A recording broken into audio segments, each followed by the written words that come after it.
Are we live? It seems to be, yeah. Yeah. So we are live today. That is, okay. we are live, not like yesterday. So can I just ask you a question right off the bat? 100%. Let's go. Are marital aids gluten-free? Sorry, moving on. I would hope so. You wanted to get that in there. I should rephrase that. You wanted to.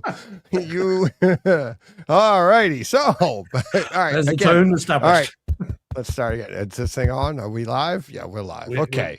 Cool. Hey, we're not even doing that yet. We're not even doing that yet. We broke the show. Broke the show. Yeah. Broke the show. Anyway, hey, everybody. Oh. All right. How's your last 24 hours been since the last time we sat down and spoke? Yeah, very good, very good. Work was a lot easier than I had anticipated, so that's good news. Wasn't as long a day as I thought it was going to be, so that's okay. And there's been some interesting World Cup results in the last 24 hours as well. So Germany got knocked out, the Netherlands got knocked out. Neither team is used to getting knocked out so early in the tournament. So that's fun. Interesting times. Yeah. Mm-hmm. Yeah. Just thought of something. We started. Hang on. Be right back. Yeah, go for it. Yeah, no worries. Okay, so as Deej leaves the room, I take complete control. So feel free to ask me anything you like. Oh, Dom, I see you're in the chat. You're going to definitely want to stick around. There is a movie we're going to talk about tonight that we were heavily hinting at during the Takeover Tuesday today. And I think I've seen it because of you and something you said about it. So definitely hang around, buddy. Yeah. And I think we are in agreement in terms of what you said about it. And I'm back. He's back. You all right? Sorted? All sorted. Yep. No, good. Yep. All right. But yeah, no, all good. So yeah, fine. How about your last 24 hours? Good. Very yeah, good.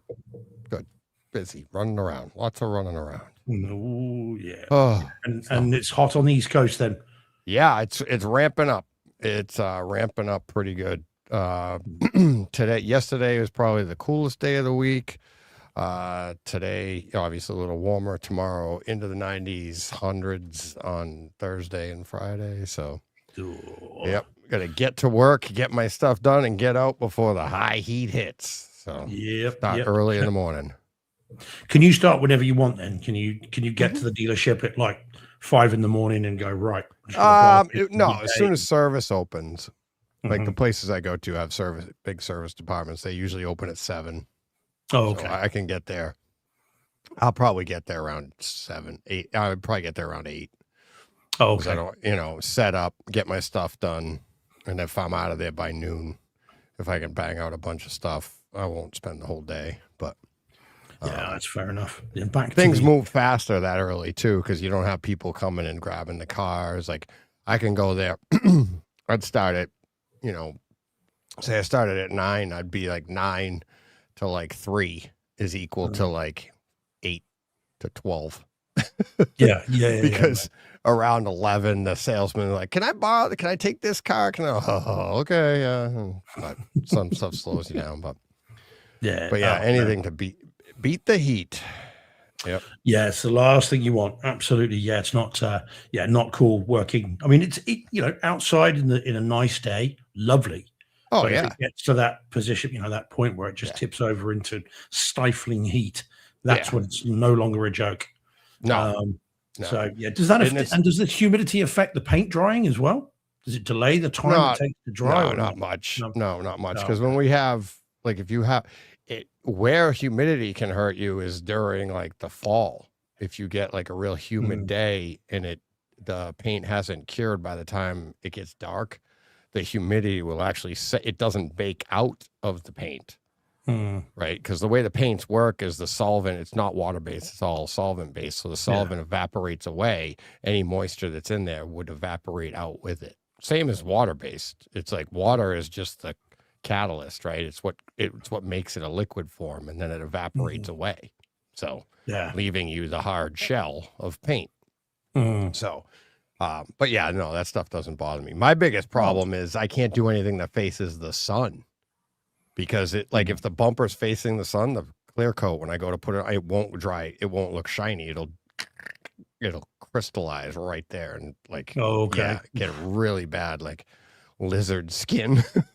Gross. So yeah, that's not what you want. Okay, No. well, fair enough. Well, Yeah. but it's cool if you get in there, get done, get away, then you've got more time in the theater or in the Yeah. house, either way. Yeah, get back into, and that's the thing. Once you start outside, anybody knows that works outside for a living. It's like, do not take a break and go inside to the cool air, because once you do, you come back out, it's all done. You're done. Because I could start the day, even like I say, I try to get to work early and get out by noon. But there's been times when, and it could happen to me tomorrow, where they give you more cars and I don't get out until my normal time. But if I start early and gradually deal with the heat as the day goes on, it's still hot. Don't get me wrong. It's not like I'm out there going, I don't see what everybody's problem is. This is great. No, it sucks. But it's not like I'm sure, like, if you work inside all day and you go out for lunch at 1 o'clock and it's 90 degrees, you're like, you know, because I have people come up to me and go, how do you work in this? And I'm soaked, like drenched, right, in sweat. But it's not shocking to you. You're just like, okay, whatever. It is what it is. It's the frog in the boiling pot, isn't it? You know, it's in the boiling water. Yeah. I'm the frog, and I don't know I'm dying. But yeah, I'm great. I'm good with it. Look at me making money. Woohoo! He'll be dead in 10 minutes. Yes. But he thinks he's happy. Yeah, that's it. Yeah, he doesn't know we're eating his legs for dinner. Yeah. Yeah, that's why I got little tiny frog legs too. Well, you're wearing the green shirt. I mean, I'm just chicken leg. Yeah, exactly. There you go. Chicken legs, frog legs, whatever. But yeah, so we should say to people anyway in the chat that we did do a Takeover Tuesday. I think Don's aware of it, and of course we haven't done one for a while. So yeah, we did do one yesterday for today, so it is up and out with us responding to a constructive email that we received.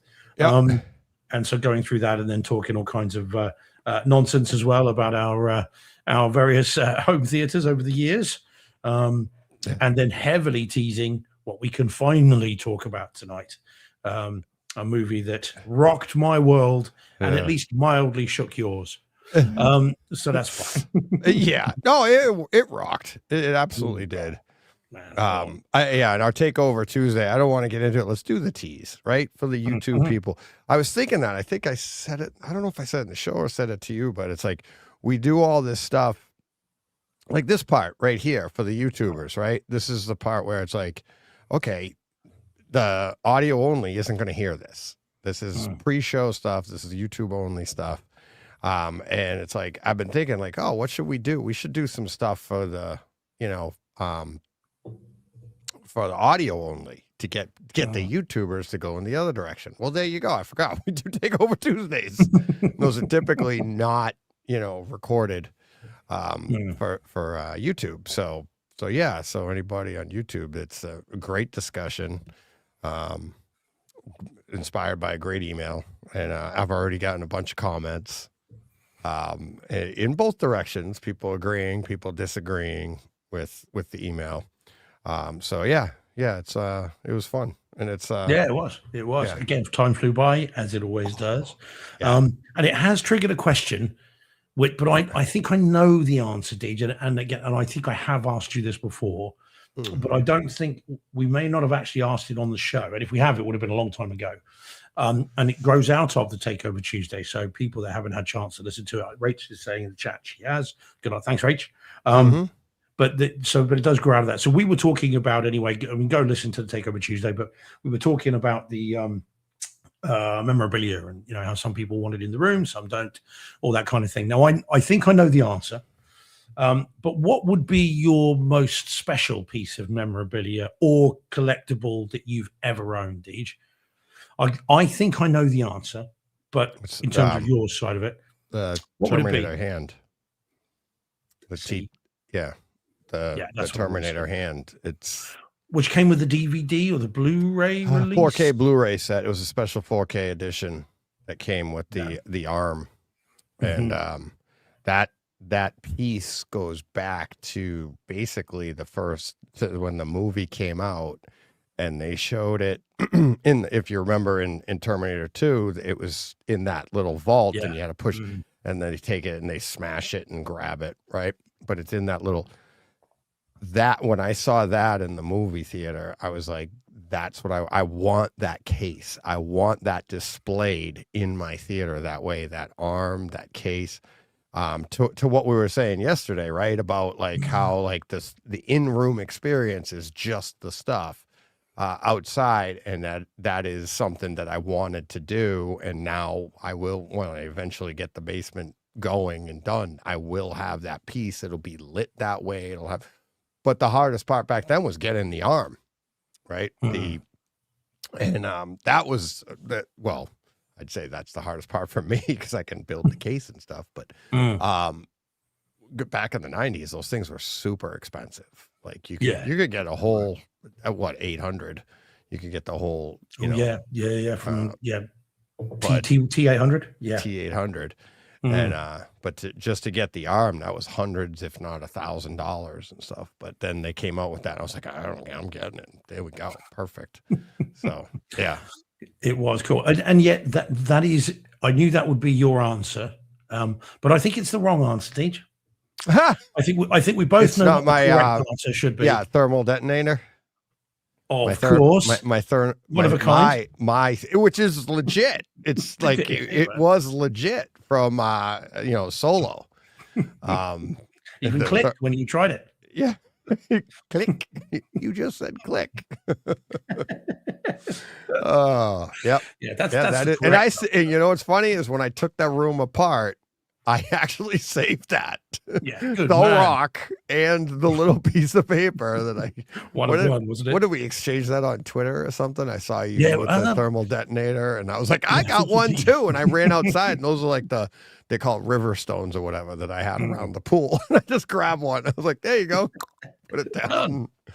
Perfect. That's the right answer. You see, Jordan says in the chat. So two of his, now, of course, Jordan is a real collector. So this is a question for the people in the chat as well. So it says, so two of my personal favorite memorabilia are the Blu-ray 3D Batman and Superman statue editions of, funnily enough, Batman v Superman. There you go. They were cool. I remember them. Yeah, I didn't get them, I don't think, but they are very, very cool pieces. That's from what I remember.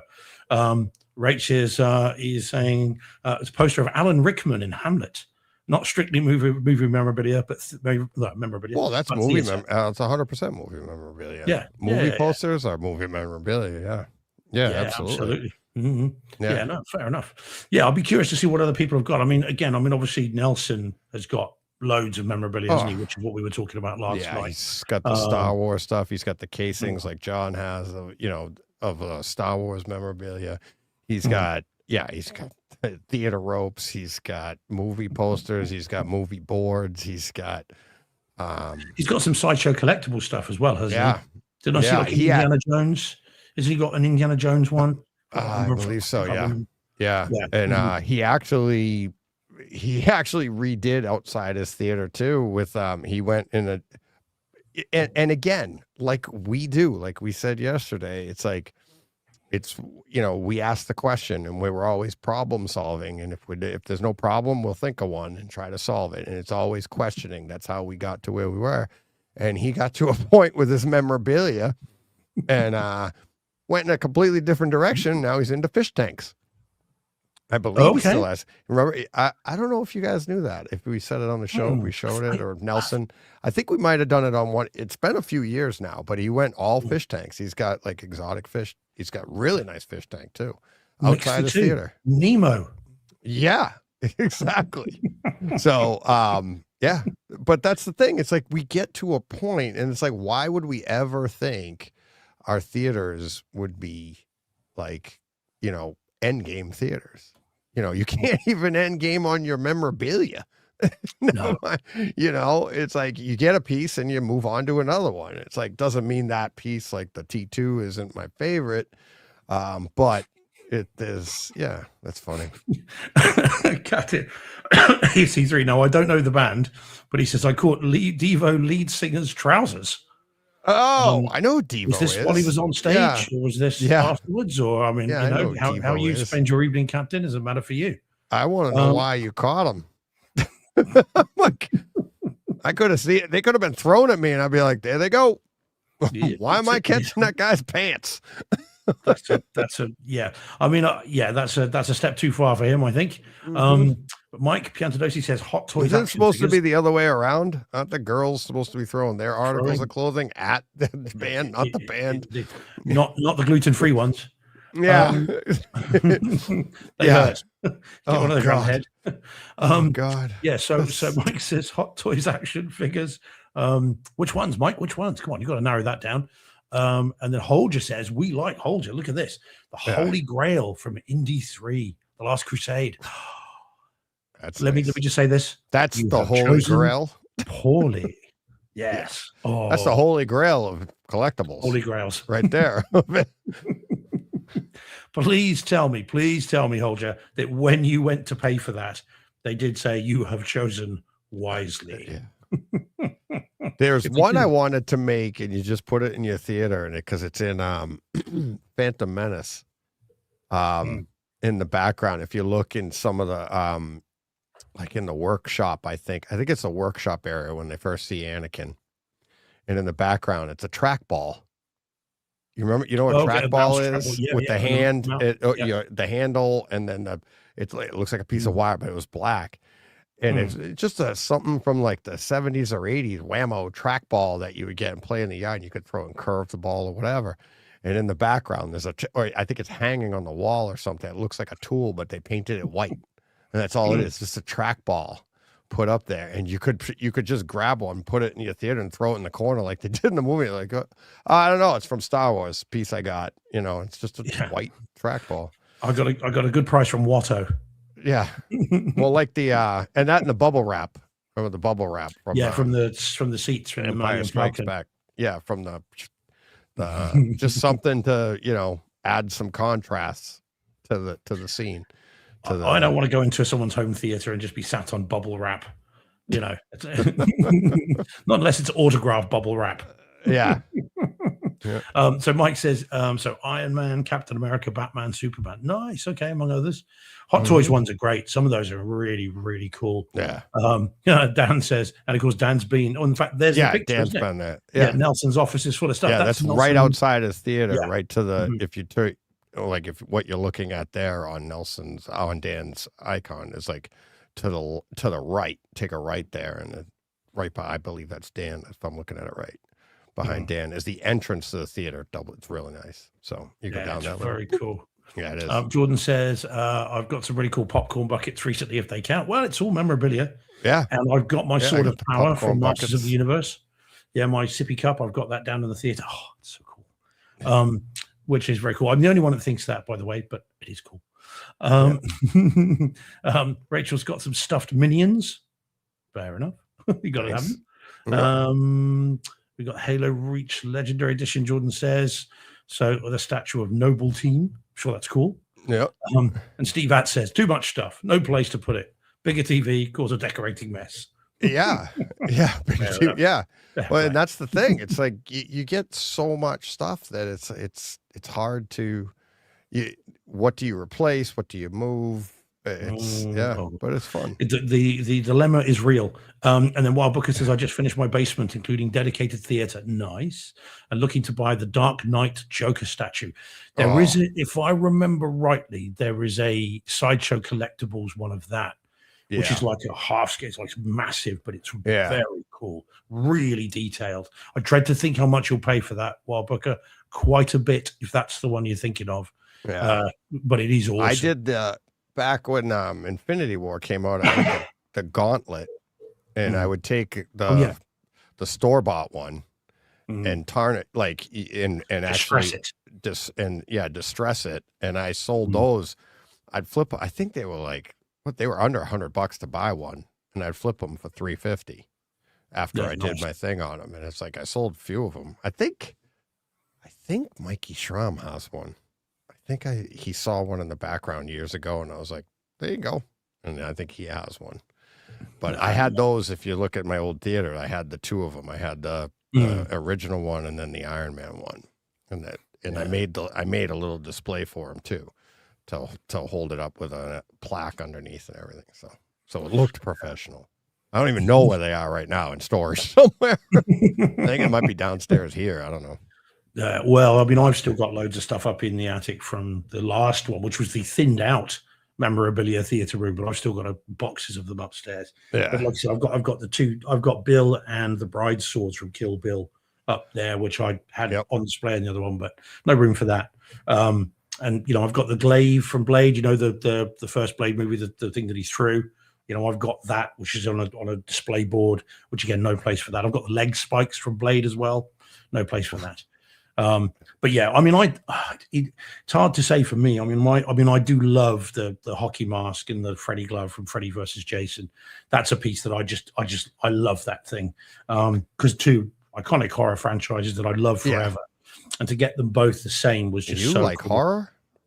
Strangely, yes. I got to write that down. Yeah, and the Blade sword I like as well, and also I've got the hero sword from Sleepy Hollow. The Headless Horseman sword, the Hessian Horseman sword, which has got a cobra handle, and it's massive and it weighs a ton. It's great, and I absolutely love that thing as well. That is in the equipment room because I just couldn't bear to be apart from it. So yeah, it's very cool. It's awesome. I mean, and I think cinemas are finally waking up to this idea that there are people that want to buy this crap, in my view, and are prepared to pay for it, and that's a reason for people to go. I mean, the popcorn buckets at the moment is a classic example of that. Every proper movie now seems to be having them, and I mean, for better or worse, but it is something that makes you want to go to the theater. I bought the Maverick helmet, I bought the Yoshi popcorn bucket, I bought obviously the Masters of the Universe sword. All those kinds of things are only available in theaters or on eBay. And it's making people go. I mean, I just saw one earlier. I mean, I'm surprised Jordan hasn't already mentioned it. So have you seen the trailer to Evil Dead Burn, Deej? I can't remember if you'd seen the trailer to it. Yeah. Okay. So there's a bit in the trailer where there's a person backing away from a dishwasher. They've opened the dishwasher and they're backing away and they fall on top of knives on the dishwasher. Well, Warner's have produced it's only a promotional thing. It's a one-off. But they've produced the Evil Dead Burn dishwasher as a popcorn bucket, and when you pull the thing open, the knives are sticking up, and but the thing is full of popcorn. Yeah, it's a flipping heck of all things. But it's a one-off. It's not. It's a joke, really. But yeah, it is. It's a cool one. It's a joke. But Dom in the chat saying there's a couple of Laserdisc and loads of movie-related Funko Pops, and Laserdiscs have become like nostalgia, like decoration. Because I know I mentioned Mikey Schramm before. He actually bought some. Never watched the Laserdisc. Didn't have a Laserdisc player, but they do. They make nice decoration. And Nelson actually gifted me 4 Laserdiscs that are framed and everything because I liked. Sweet. He had them in his theater, and I was like, I had commented on him when I saw his theater. I think I commented on him when we did his when I featured his theater on the show, and I was like, that's an awesome idea. I'd never seen it like that. And then him and Danny Speakers met at the house, and I was showing him around the new house that I'm building. This was a while ago, like a year or so ago. And he showed up with them all wrapped up, and I was like, oh my God. And he gave them to me. I was like, I can't wait to get those up, but those are really nice too. Deej, please tell me one of them was Judge Dredd.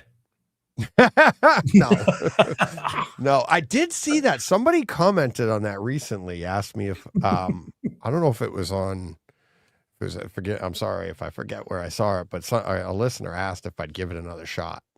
Oh yeah. I saw it in the chat. Yeah. Was it in the chat? Yeah, it was. It might have been in the chat. Would you give it another shot? Maybe. I'm not like you. I'm not like, I'm not like, I'm like married to the idea of like, that's it. I hated it because believe me, there's been many movies. I could think of one off the top of my head, Elf. I hated that movie. I've only seen it once. Yeah. I saw it that one time. It's like, my sister was watching my kids were little when it came out. And my sister used to take them overnight just for fun. Like she'd do up their room, and she goes overboard for everything, right? She'd buy them all this stuff, and they were like decorations for the room. She did this whole thing. So we dropped them off, and on our way back, we're stopping off at the movie theater. It was obviously around Christmas time. And we went and we're like, all right. And I'm not a big Will Ferrell fan. And I'm like, all right. Yes. I'm not a huge fan of his. Like, Mm. I like his humor on it, like as a sidekick type thing. Yeah, as supporting a- character. Yeah, supporting yeah. character. I think he's funny, but you need to have that balance. And so I was like, and I don't know, same thing, wasn't in the mood or whatever. But I mean, neither of us liked it. And then years and years later, people telling us, you're crazy, you're crazy. And I tried it again. And I'm like, now it's one of my favorite Christmas movies. I'm like, oh my God, it's so fun. It's so like, it is fun. It is Christmassy. It is the good Christmas feel. So I was like, I don't know what I was thinking that night, but yeah. I was wrong. Well, in fairness to me, there is only one that I will say categorically never again. And of course, that's the one behind both our shoulders. Yeah, no, I'm not. I'm a conscientious objector.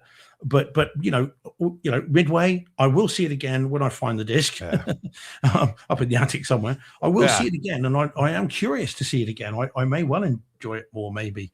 But it's just The Fifth Element is the only one where it was like no. And again, in fairness, when it props up on Twitter, which it does every now and then, you get little clips on there, and they are terrible, and it just reinforces the sheer awfulness of it. So I confidently can say I will never see that again. Never. Wild Horses won't drag me to see that again. Wild Book. We don't mean That Dread. That Dread's great. That Dread's awesome. No, there's no Judge Dredd. Yeah, that's Stallone 95 travesty. Oh, yeah. It's the only movie I've ever returned. Yeah, quite. And on Laserdisc. Yeah. Laserdisc, returned it. Demolition Man, loved it. Yeah. Judge Dredd? Yeah. Nope. Oh, Seth Rogen said earlier this week, because this is our... Oh my God! That's literally he's got to be... Yeah. And none of them were Rocky. Yeah, he said he could discount Rocky. Yeah, what? And he's like... what I think he's clearly doing it to get mentioned on everything and being ridiculous. You know what I mean? It's ridiculousness. Yeah. Mm-hmm. That's all it is. It's like if you came out with like the top 100 movies of all time, and then you whittle it down and you make everybody wait, and then you get to one and it's Ishtar. You're like Heaven's Gate. You're like, oh, okay, you're just trying to make everybody angry. But it's like he was like in the conversation, he's like, oh no, it's he's got I take the Rockies away. That's ridiculous. I'm like, what are you talking about? And his body of work, winning Oscar exactly. And then he was comparing him to like Schwarzenegger. I love them both. Don't get me wrong. Yeah. I mean, but are you kidding me? It's like Schwarzenegger's never made a movie. He's an actor. He's never like he has directed one. In fairness, but it's not one anyone knows. Exactly. He has actually directed. What, a home, like a family home movie? No. It is what's it called? In fairness, it's in that article. It does Maria, move over there by the Christmas tree. That's not directing a movie. Get to the chopper. Yeah. Yeah. True. Well, he did. He has done one, and didn't he direct an episode of Creepshow as well? But see what I mean? It's like we don't know, but Stallone is a writer, director, actor, Oscar winner for all of that. And it's like, and he's only made 4 good movies. What? Don't get me wrong. It's like, I mean, he has his crap, but he made a lot, and he's made a lot of great stuff. I mean, Tango and Cash, come on. I mean, hey! I love that movie. I do too. I love that movie. To this day, I still regularly refer to people as Minnie Mouse, and that's because no one yet ever has gone. That's from Tango and Cash. But I will say, "Oh, come on, Minnie Mouse," and and of course that's Kurt Russell saying, "Don't flatter yourself, Minnie Mouse," to Stallone. But that's No. Shane. Not over here, Shane. It's not over here. Yeah. So Shane says, I'm sure Steve picked up Obsession today. Yeah, it's not come out in the UK, Shane. We've got it. We don't know, in fact, at the moment when it's going to drop digitally or physically.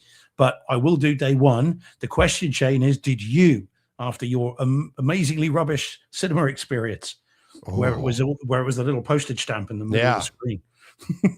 That's what I want to know.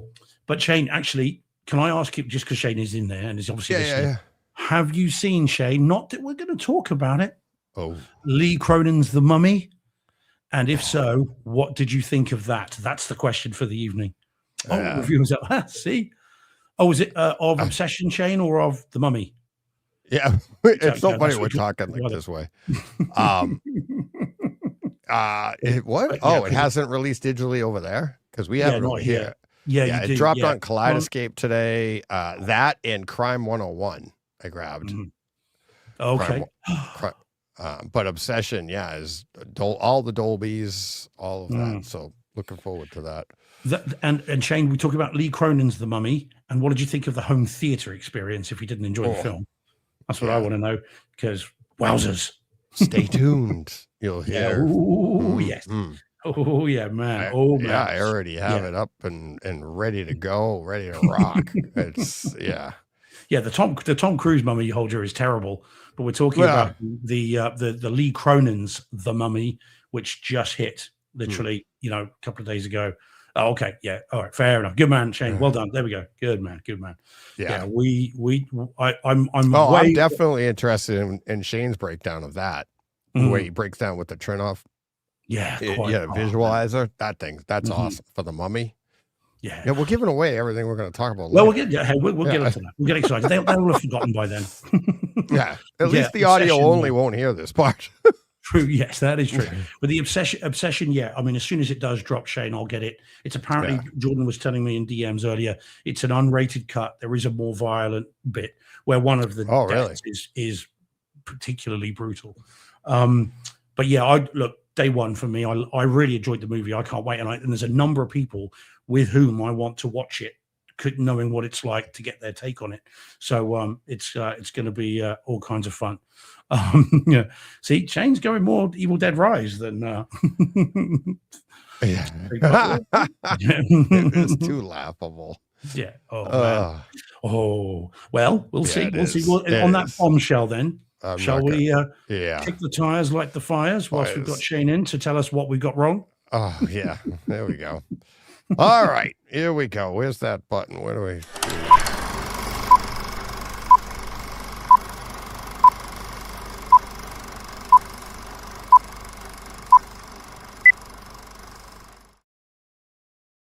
We are Brightside Theater.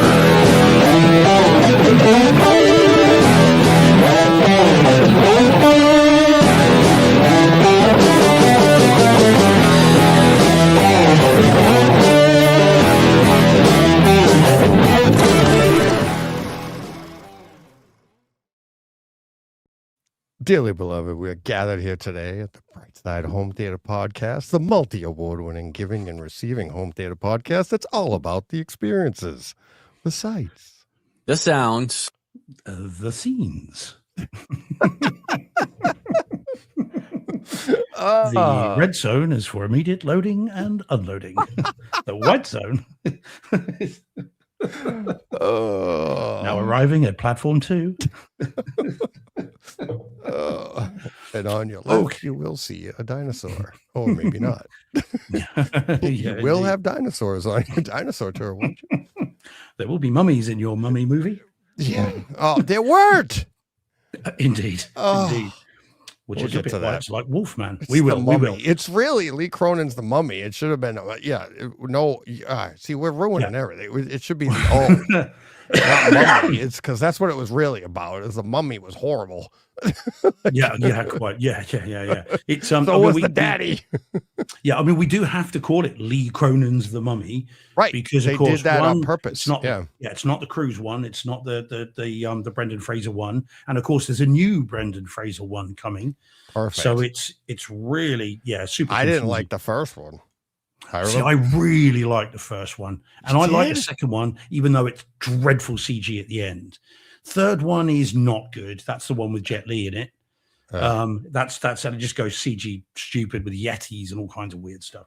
But the first one is a bona fide Indiana Jones style classic. But I know you and John both dislike it with a passion, don't you? Oh yeah, because I really like that film. I've seen it loads of times. I didn't walk out of that movie. I think I did buy it. It ruined me. I feel bad because I I don't like Brendan Fraser because of it. It's like I But see. that's his like best film. But he was. I mean, he was awesome in Pressure. Yes, yeah. He was He's a so actor. good in that, Yeah. and he isn't actually. He was, he's a good actor, but it's like every time I see him, all I think is that movie, and I'm like, ugh. I just remember I did not like that movie. I was like, Quick "Oh." straw poll in the chat then. So The Mummy, Brendan Fraser's The Mummy, the first one, yes or no? Yeah, Just out of curiosity. I think most people, yeah. Two movies, fancy Dom, I think's a yes. Yeah, Rachel thinks a yes. I said I really, really like it. I've seen it way too many times, but I love that film. Yeah, And I'm looking forward to the new one. Oh, well, because we've got to know. Fair play. It's just There not we just go. you. There you Yeah. go. We have got that. There we Yeah, go. Rachel's a yes. Captain's a yes. Jordan's a yes. See, I'm Yeah. winning. I love how it's like, and we went over this with like Evil Dead Rise, right? Like I said, I didn't like it. Yes. Right. And it's like people it's like when you get into this, it's like, and that's what's fun. It's like the idea of, like I said in Takeover Tuesday, the idea of Brightside was to like talk positively about movies people didn't like. Right. And what you found was like when you say stuff like that, like, oh my God, I love that too. And people will come out and say that like that they liked it, because people will be quiet, because everybody, when it's like pretty much universal, like Green Lantern's a horrible movie, right? Everywhere you go, they talk about it. Ryan Reynolds hated it. They said it was awful, right? And everybody, so like the people that did enjoy it, and not saying it's a great movie, but the people that did enjoy it, they like keep quiet. And so that's why I came up with the idea of the show, right? I was like, all right, we'll talk about that and only talk about scenes and stuff, because that's what we do. But what's funny is when you come out and say something that's contrary to like popular opinion, everybody comes out, oh my God, I liked it too. Or vice versa. Like, I hated The Godfather, right? And be like, you did? And then people will come out. And that's what's fun about the community and the support, because you'll support in both ways. But what I find interesting is when you are the person that is like odd man out, you'll be like, no. You'll get that segment that's like, no, we voted. It's great. No, it's not a vote. Not a democracy. Yeah, it's no, It's my opinion. opinion doesn't change because you guys all liked it or hated it or whatever. And it is funny to see that. And then when you see other people go, oh yeah, you're right, it's not a vote, you're still allowed to hate it or like it or whatever. Yeah. Well, what Booker says must be us guys from Mass. Yeah, So he's not probably. a fan. Yeah. Even Mike's not a fan. See, I'm surprised, Mike. Mike, today's saying pass. I am surprised, because you strike me as a guy that's kind of into all these kind of blockbuster movies. So I am surprised at that. But fair enough. I think I still win, but that's all good. We'll tune in for more possible mumminess in a little while. And then Dom says Evil Dead Rise is awesome. So looking forward to Burn. Not long now, Dom. Yeah, it's Next July, Thursday. isn't it? Next Thursday. Yeah, it is. So, yeah. Tickets already booked. So can't wait. I can't seem to find them. I don't know how to get them. Probably for the best. Yeah. Yeah, looking forward to that. Right, let me say hi to everyone in the chat then. I know we've said hi to loads of people already, but we'll just go through it quickly. Yeah. Let's get That's to what we normally do. trailing. Get through the chat. Yeah. Yeah. Okay. So, sorry. So, Captain is in. Was first in. Although there must have been a reset because you are first in on this. So, one of my dad's. Yeah. Captain movies. was first in with Fast Forward Eats the Tape was a quote, and I said I knew right away what it was. Do you know what that one is? Rings a bell. Can't think what it is. Yeah. Be Kind Rewind or. No. Like It's that. No. Fast Forward Eats the Tape. Fast Forward. Who knew that? Like he gets all angry. You got. I can give you the actor. Oh, wait a minute. Oh, yeah. I forgot. No, I know it. I know it. The actor that gets angry is Bruce Willis. The one that says Fast Forward Eats the Tape was Damon Wayans. Oh, well, it's the Last Boy Scout then. Last Boy Scout. Remember, and they put it in, and it's like, and he hits fast forward. And he goes, no, yes. Fast Forward Eats the Tape. Oh, who knew that? Something like that. Yeah, I knew it, and I said that's why I say it in it. I'm like one of my dad's favorite movies because he loves Bruce Willis, and I went like the sarcasm and everything in that movie. But I think I effed a squirrel to death, but I can't remember. Yeah. I'm just gonna live that life. That's That's great. oh God. There we I'm go. going to take my gun and I'm going to shoot a hole in the closet door. Anything that's behind that door is Oh gonna my get God. shot. Yeah, that was great. That was great. Yep. Shane Black. Shane, very cool script. Very good script. Right. Anyway, sorry. Captain's in. Hey, Captain. Van Gool's in as well. Hey, Jay. How you, buddy? Dom's in, as we know. Bonsoir, Dom. Steve At's in the chat. Mike Piantados is in, as we know. John's in. John Mensor. Hey, buddy. Holge is in as well. He of the Holy Grail. Say, awesome thing to have. Although presumably you could make one of those. I mean, it's just a bit of wood, isn't it? You could just Holy put those on a lathe. Yeah. It's the cup of a carpenter, isn't it? So it's just a wooden cup. So you could do that. Anyway, Paul F's in as well. Hey, Paul. Good to see you, buddy. Jordan's in. Hey, Jordan. Rach is in. Rach. Hey, Rach. We got Wild Booker, as you know, is in as well. Hey, buddy. Jan Hextra's in, saying good greetings from Montserrat. So, hey, buddy, good to see you. Oh, speaking of that, we'll get through the chat first. Yeah, okay, yep. And then you know where I'm going with that. I do. I remember last week. Yeah. And then we've got Dan Carpenter is as well. Sorry, Dan, nearly missed you there, buddy. Danny Speakers, yeah.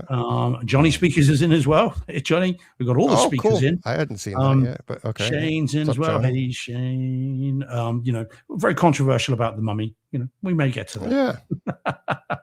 Yeah. And then we have got, I thought I saw some more as well. Oh, right now, Beth's in. Hey, Beth. Good to see you again. It's been a while. Yeah. Hey, Beth. Hey, Beth. And that seems to be it for now. Yeah. So plenty in. And again, as always, if you're there, you're in and you want to say hi, please feel free. We always like to know who's in and saying hello. So, we are here. Let's do this. So what did you want to say about countries, Deej? Yeah. I didn't say anything about countries. How do you know that's where I was going with that? We're on the same Would you say wavelength. Montserrat? I was like, Montserrat. Yeah, after last week's show, I don't know why. Oh, I know why. Because when I open the app for our show to produce the show and everything, I was like, I haven't looked at our analytics in a long time. And the last time I looked, we were in 91 countries. And I was like, oh, that's pretty cool, right? And I'm like, all right. And then I look, and it's so much so that I remember like recently listening to Rogan, and he was talking about some stuff and how he was getting bashed by something or whatever. And he goes, hey, it might hurt me if you're going to bash me, it might hurt. He goes, but I'm number one in 91 countries. And when I heard him say that, I'm like patting myself. I'm like, we're in 91 countries. That's pretty cool. Right. Yeah, so I'm like, he's number one in 91 countries and we're in 91 countries. I'm like, that's pretty cool. But anyways, so we're that close to Joe Rogan, his podcast, right? So that we're that close, Steve, that close. Just a matter of time. Yeah, just a matter of time. I mean, that time might be a couple of million years, but it's a matter of time. It's like we're close. We're closer, geologically speaking. Yeah, we're closer to Elon Musk trillions. Obviously. But anyways, so I looked, I'm like, holy crap. I texted you right away. I'm like, 109 countries now. We are in 109 countries around the world. I'm like, what the hell? We still need Antarctica. And I made that joke to Todd because Todd was on vacation and he was transversing a continent. And I'm like, that's maybe where we got it. He might have been listening to Bryson Elmbitter as he went through. So there we go. And I'm like, when are you going to Antarctica? Actually, I know I did. That's why I made the comment to Todd. I was like, where he was, we already are in that country. So I would have I said to him, I go, I would have told you to tune in, but we're already there. So say hi to all the Brightside fans there. If they stop you in the street, say hello. But yeah, so we're talking. I'm like, are you going to Antarctica anytime soon? He's not. It's very expensive. Yeah, we'll get there. Yeah, and quite chilly, I hear. So yeah, a little bit. But yeah, that's over 50% of the globe, though. Yeah, listened to this little show. Not bad, is it? No, I know. It's 109 countries, and I did notice too. I'm not pulling it up right now, but we are more represented in Singapore than I think it's Singapore, than we are in Canada. Come on, Canucks. Come on, Canada. What is going on? Yeah, It's man. like, what'd we do? Yeah, let me look. I'll look here. But yeah, 109. That was I did recheck yesterday, so I'll pull it up now while we're chatting. But that's pretty cool. That's man, like I said, over 50% of the globe. Yeah, it's way over 50 because there's only like 180 something countries. So yeah, something like that. Yeah, I did look it up. But well, there we go. Yeah. We're spreading the love. There you go. Yeah, of the 1% of the 1% of the 1%. And that 1/4 of a percent are listening around. It's a small world, and we're like a virus. We're spreading through it. Yeah, but we'd like to think we're a survivable one. I would hope so. I would hope so. It kind of ruins your listenership if you're not. Yeah, it doesn't help, does it? Not good. All right. So, Deej, enough's enough. Without further ado, are we going to do this? Shall we do this? Come on. Shall we do this? So we can talk about this for the rest of the show. Okay. Cool. What image do you want to? I'm just going to pull up my image because I don't use yours. Yeah, use yours because mine's a rental image. Yours is all right. Here we go. It's I will make sure I get the right audio here. Here we go. Take it away. All righty. So okay, and I owe it all to Dom. Oh, really? So, yeah. You hadn't heard of this before? Oh, I had, but I hadn't seen it. And I'll tell you why. So, okay, this is Lee Cronin's The Mummy. Okay. Yep. Lee Cronin's previous film that he directed, Deej? Yeah. Evil Dead Rise. Yeah. So now I didn't know that. That I didn't know until after I'd seen it. But I should have known because it's like the same film and all the goodness that flows from that. Okay, so Lee Cronin's The Mummy. Now it came out in theaters. I normally like these movies. I'm the guy that went to see the Tom Cruise Mummy movie for all its huge faults. You're the one. I think I am the only one. I haven't seen it yet. And it's like, don't even try. I like Tom Cruise, though. He's good. This is the Tom Cruise movie that got away from him, though. He ended up locking the director out of the editing room, and they tried to salvage it. And even Tom Cruise couldn't fix that film.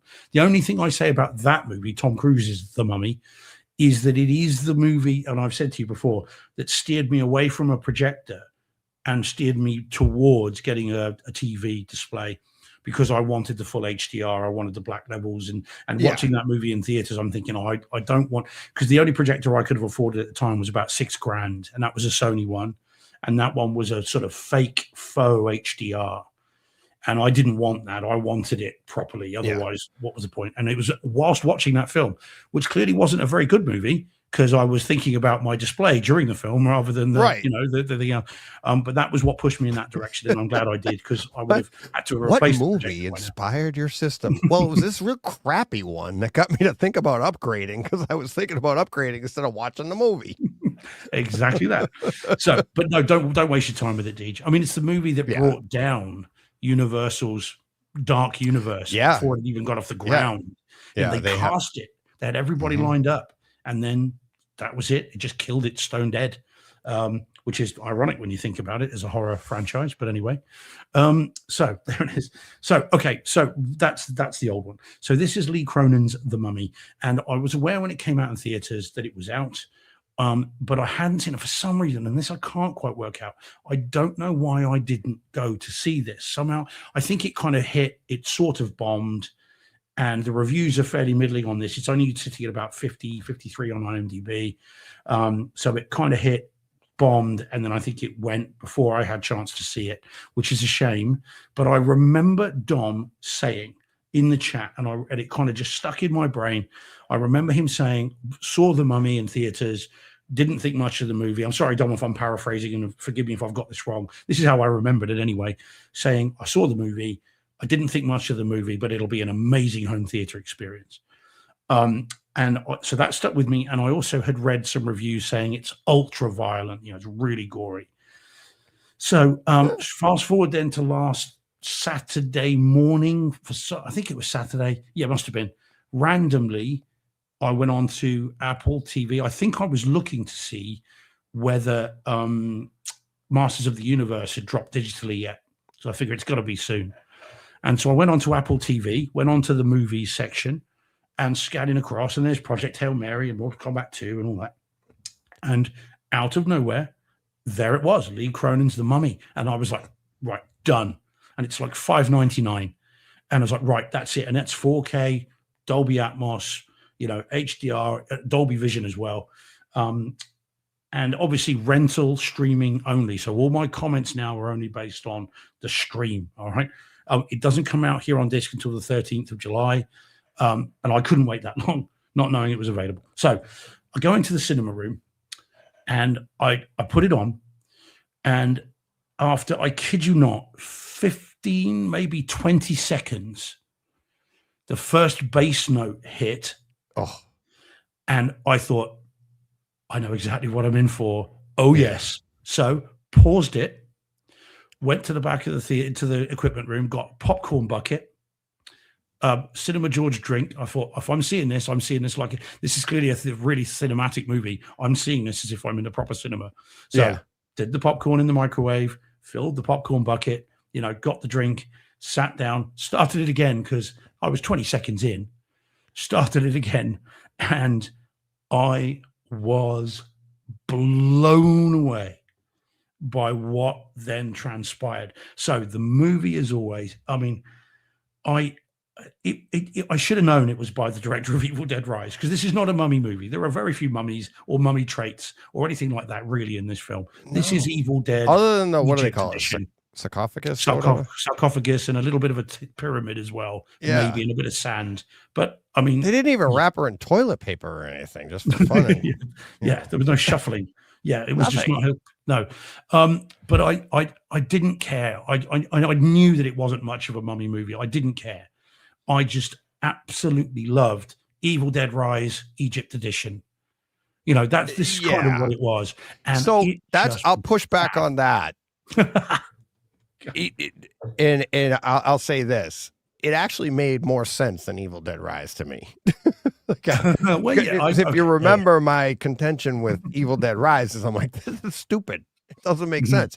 Now, I'm not saying Lee Cronin's The Mummy is like grounded in like it's a documentary. No, it's stupid, but it makes sense. It's like you have to rules, don't they? Yeah, the paranormal. You have to understand the paranormal part of this, and once if you accept that, then it's fine, right? It's like you'll follow along fine. But yes, get back. I'm sorry. I just wanted to say. I just wanted to say that it's like Evil Dead Rise did not make sense. You need to have seen the others, as was established. This here, you don't need to. The fact, if you've ever seen a mummy movie, is going to ruin it for you. It's better off that you don't. Because it bears no real resemblance to them. So it's just awesome. It's gory. It's graphic. It's over the top. There are times in this where you are pushed to, the limit of what a Hollywood movie will show. And I stress that because it's not as bad as Terrifier. It doesn't go as far as When Evil Lurks, but it does show some pretty damn horrendous stuff. And there are some really gory kills. But I think they get away with it because of the paranormal part. Yes. Yeah. Right. Because it's kind of like shooting a stormtrooper. You can explode, or you can blow up 1 million stormtroopers all at once, and you just killed the stormtrooper. Nobody cares. It's not. They don't. There's a separation. That's not a person. When you were back then, True. Well, and it may well be, but I mean, it is absolutely bananas. And I think visually, it's very Evil Dead Rise. Really striking imagery. There's a number of shots in this that you're not going to forget. I mean, I lost count of the number of split diopter shots. I mean, this might have as well been called Lee Cronin's split diopter, not The Mummy. There's so many split diopter shots. It was crazy, but I absolutely loved it for all its flaws. And as a story, and this is where Shane, I agree with you in terms of it is silly, it is stupid. It doesn't, parents don't behave this way. People don't act this way. No, but this is not Lee Cronin's real Mummy. How to raise children. Lee Cronin's let's just see how bonkers we could be. Oh my God. With this thing. And I absolutely loved it. I had a blast with it. And at the end of it, I mean, I'm like, the 13th of July can't come quick enough. And I honestly thought it was fantastic. And I know, and again, with all its flaws intact, everyone's right that says it's rubbish. I'm sure it is, but I didn't care. Yeah. Not one bit. This movie here, especially for this show, for our listeners, for everybody, it's like somebody in the chat where I think I highlighted it. It's like, nope, I didn't highlight it, but sorry, I didn't highlight it. But somebody said, like, I'm buying it for the audio alone. Yeah, it was Dom. Was it Dom? Yeah. I'm buying it just for the home theater experience. Absolutely. Yeah. Absolutely. I mean, I bought Casper back in the day on Laserdisc for the home theater experience. And this is up there as home theater experience of the year. The audio, the things they do with the audio in this movie, there is a lot of use of the full room around the room. Yeah. No, I don't know. I haven't seen it, but yeah, story wise, Shane, I'm with you. But as a home theater experience, for what they did in the room, the echoes, the voices, the sounds moving around the room, the bass, the extension. I'd love to hear Todd do that. Do an episode of Bass Hunters on this one. Yeah. There were times. Now, I don't have I'm not running subs like I did in my other theater. It was dialed in. The subs I had in my other theater, the response, everything. I could nail that down. I knew what I was getting, and I felt like it was pretty much what you would get when I went and listened to like $1 million theater, right? I would get the punch in the chest. I would get the different frequencies at the right rate. I don't have that here. But I have a great bass response here. It's just not as detailed, I feel, because I can't dial that in here. But this is what I was thinking is this is up there with potentially Lucy, with going what they do with the bass in this movie. I'd need to see it in a dialed in, bassy theater. But I felt like what they did in Lucy and what they do here was really good bass wise. So yeah, I mean, I think it is. I mean, audio is demo worthy, start to finish. This is a push play demo. Again, as I said, I mean, look, first 15 seconds. It's the credits, the opening credits. It's like much like you said, like Lee Cronin did, like he did with Evil Dead Rise. You open up that first scene with the drone and and you're like, oh, here we go. This is awesome. Well, much the same here. It's you're in for a ride, and it has as much to do with the silence too. As I said to you earlier, I think you and I talked about it off air yesterday, but it's like what horror does and what Lee, we'll call him by his first name. What Lee does here is like, I don't think they did it in the movie. Maybe they did, but they'll take a normal everyday sound, like opening a door and the turning of a doorknob, and they amplify it to like 11, add echo and add it, and it spreads through your room and it heightens everything about the scene, everything about it. You're like, the picture will focus in on whatever it is being heightened, right? The sound. And you're like, oh my God. And then they'll take all that sound away and you're like, all right, what's going to happen next? And it's all of that is just playing with your emotions, and the way they do that here, it's just, I can't agree with Shane Moore or anybody that thinks this is a ridiculous movie, 100%. But on a ridiculous movie like this, to play with your emotions and use the video and audio to do so, because the story is just stupid, that you're like, but you're still totally engaged as a home theater fan, right? Yeah, I mean, all the faults are writ large. There's no question that, again, parents don't do this. People don't do this. This isn't how an investigation works. It's not, people. None of that is realistic. But as a nuts gonzo horror movie, this is just and again, we talk about how your theater enhances the experience. I haven't watched this on my phone, my iPad, or on a little TV on 2 channel stereo TV. I saw this in a balls to the wall, Dolby Atmos, big screen, dedicated room, lights out, popcorn drink, ready to go. And it was a fantastic experience. And so all the other problems and the issues are papered over. They disappear into insignificance when you feel as though you are in the middle of this thing. And there's overhead effects with people walking above you. Yeah. You know that there's a sequence where there is an attack going on right above your head upstairs in this house. Yeah. You can hear it, and it's moving all around the ceiling. You've got stuff going on behind you. You've got moving effects front to back. It was great. And again, the video, very detailed gore effects, that everything is suitably icky. There's a lot of body horror in this. And it all looks very detailed. All the detail, the black levels, the color, everything's great. Yeah. Oh yeah. Skin textures. I'm only talking about the stream. I mean, God, by the way, Mike says, when's the disc release? Yeah, July 13th. Yeah, well done, Rachel. I don't know if that's in the US mind. I expect it probably is. But all this is just based on the Apple stream. I mean, roll on the disc. I mean, it's gonna be fantastic. And I will watch it day one. I mean, there's no ifs or buts about it. I thought it was great. And literally halfway through, I'm texting you, knowing that these aren't normally your bag. Yeah. Texting John, just go, guys, wow. What's funny is when you texted me, I said to you, I was like, I literally was, I had it queued up to watch on my own. I was going, and I didn't get a chance to watch it. And it was funny that you had done it. And I was like, oh my God, I was just going to watch this yesterday on my own. And you texted me, and I was like, all right, well, that's all the more reason I better get to it for this week. And it's as far as movies go, it's not my cup of tea, but as a home theater experience, and that's the point to this. It's like, clearly this is the stuff Steve loves, Steve enjoys.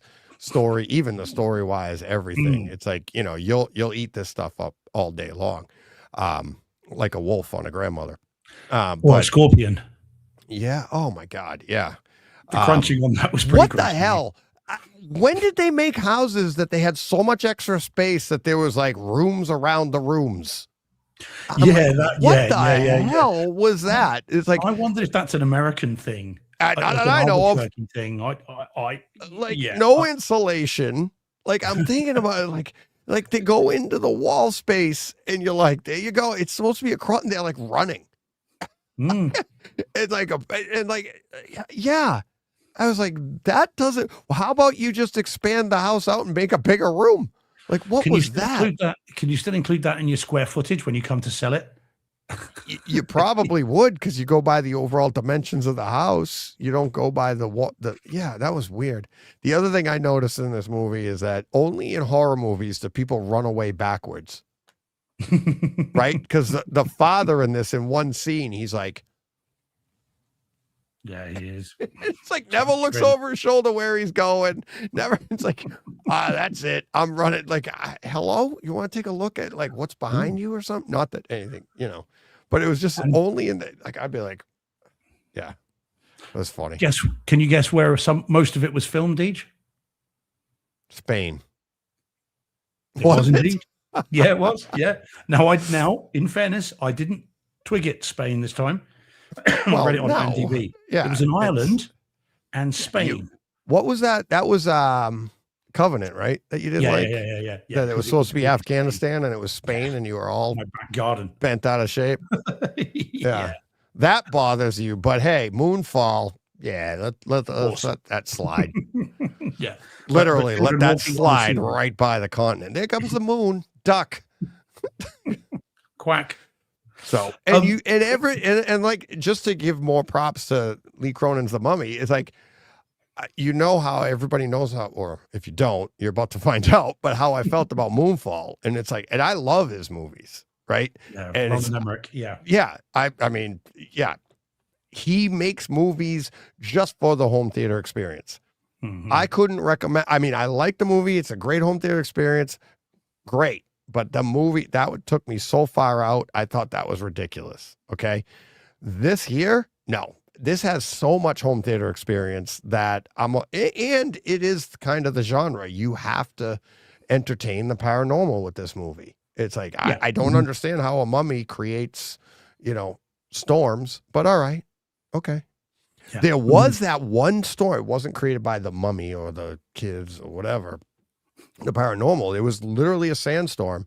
And I was telling you yesterday that the audio on that was so good. The Atmos effect, the wind whipping around the room. I swear I could smell. I was like, I told Steve yesterday that I checked my vents in this room to see if it had kicked on, and I was smelling something. I was like, what the? It was so well done. And the only thing I could attribute it to is how that, like, the sounds gave me the feel. It was so good. It was so, the dynamic of the wind whipping around the room gave me that, the smell, like you could smell like the sand kicking up. You could feel it. It was, really, really good. And that's early on in the movie too.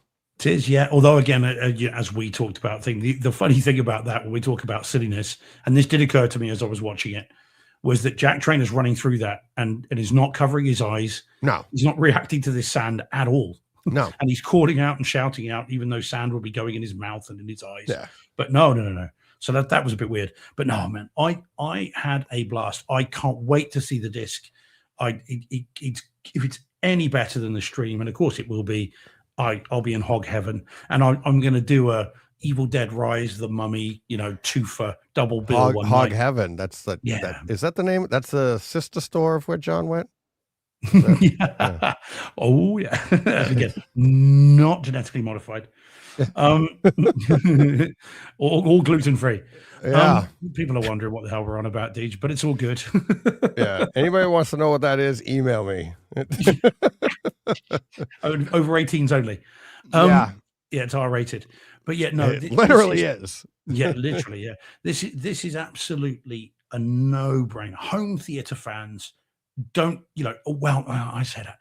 Home theater horror fans, because it is gory, it is graphic, and some people I can see would be like, oh no. Yeah. So home theater horror fans, just don't even worry about it. Even if you have to rent it, do what I did. If you want to, great.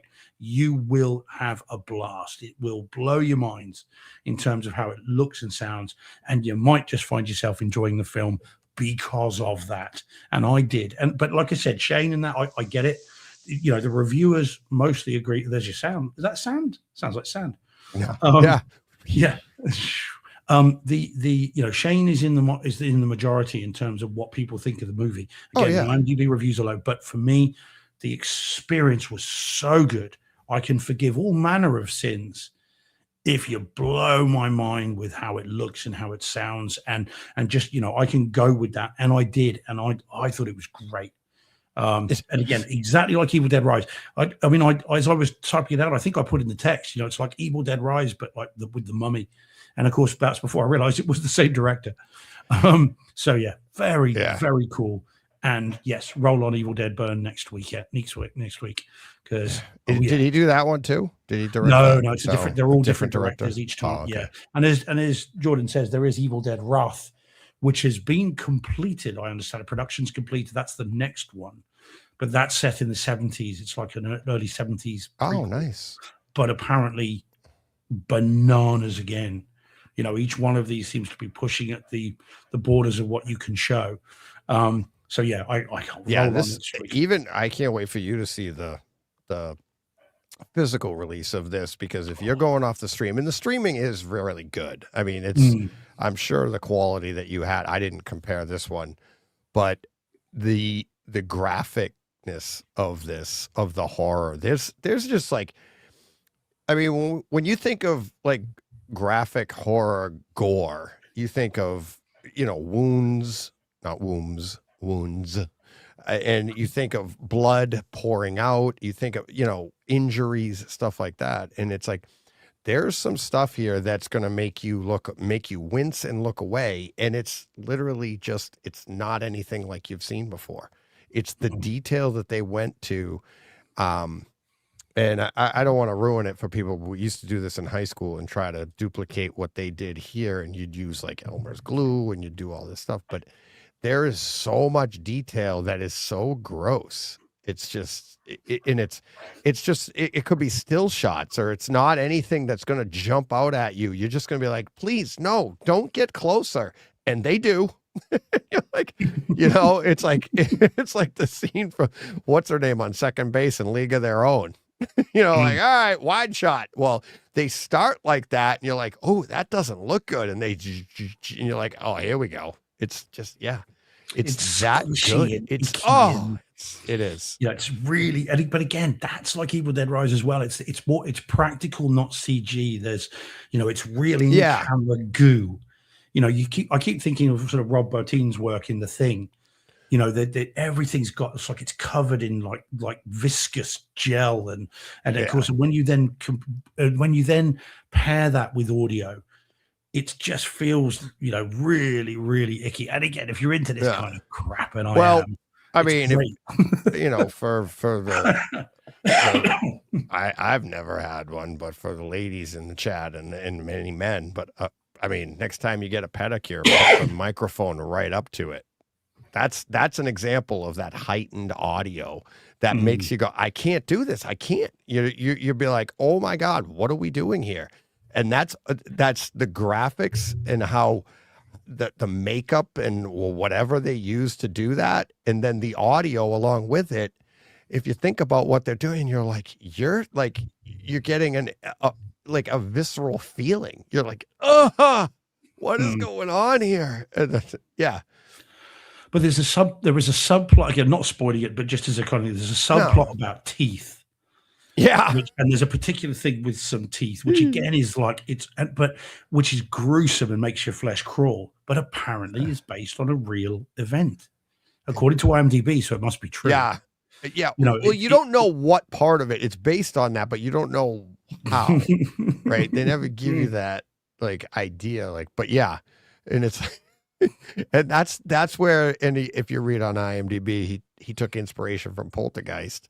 And I said to you yesterday, I'm like, yeah, the part of Poltergeist he took is like that joke of nobody would have all right, that's it, we're out of here. Nobody says that here. Nobody is ready to, cut their losses. It's like, you're doing this. It's like one kid's doing this, the other kid's literally doing it. You're like, oh, okay. Yeah, that's kids being kids. No, that is not kids being kids. Oh no, man. But I'm happy to have one of these a year. It's all good. One of these kind of absolute. It was definitely, it was fun. Yeah. It's a blast to talk about. And as far as demo material, there's a ton of it in this. Yeah, I mean, and again, it seems every week we talk about this is going to be in the top 10. It's going to, I mean, I don't know, we're going to really struggle this year, or at least I know I am, because I could do 15 now and we're in June. But it is fun when we get to November, December, and you start to, the ones that your memory won't forget. Right. And it's hard. You'd be like, all right, what was it? And they do jump. And that's what, recency bias, kind of, takes over a little bit. But when you do start looking back in your notes and you go, oh my God, yeah, that's right. And the one, and I try to rewatch most of them that month in December. Yeah, it's great. To put it at the forefront, because we'll get stuff in November and December released, physical releases then. And you get it all. It just makes it so much fun. So, yeah. We may need a top 50 this year, Deej. We'll have to see. That takes away the being special of that top 10, and it's like that is a lot of Freddy's. It's a lot of Freddy's. It's So Mike says, how was the audio for Obsession? We don't know yet. I saw it in Atmos in theaters. But it's not really about the audio, Mike.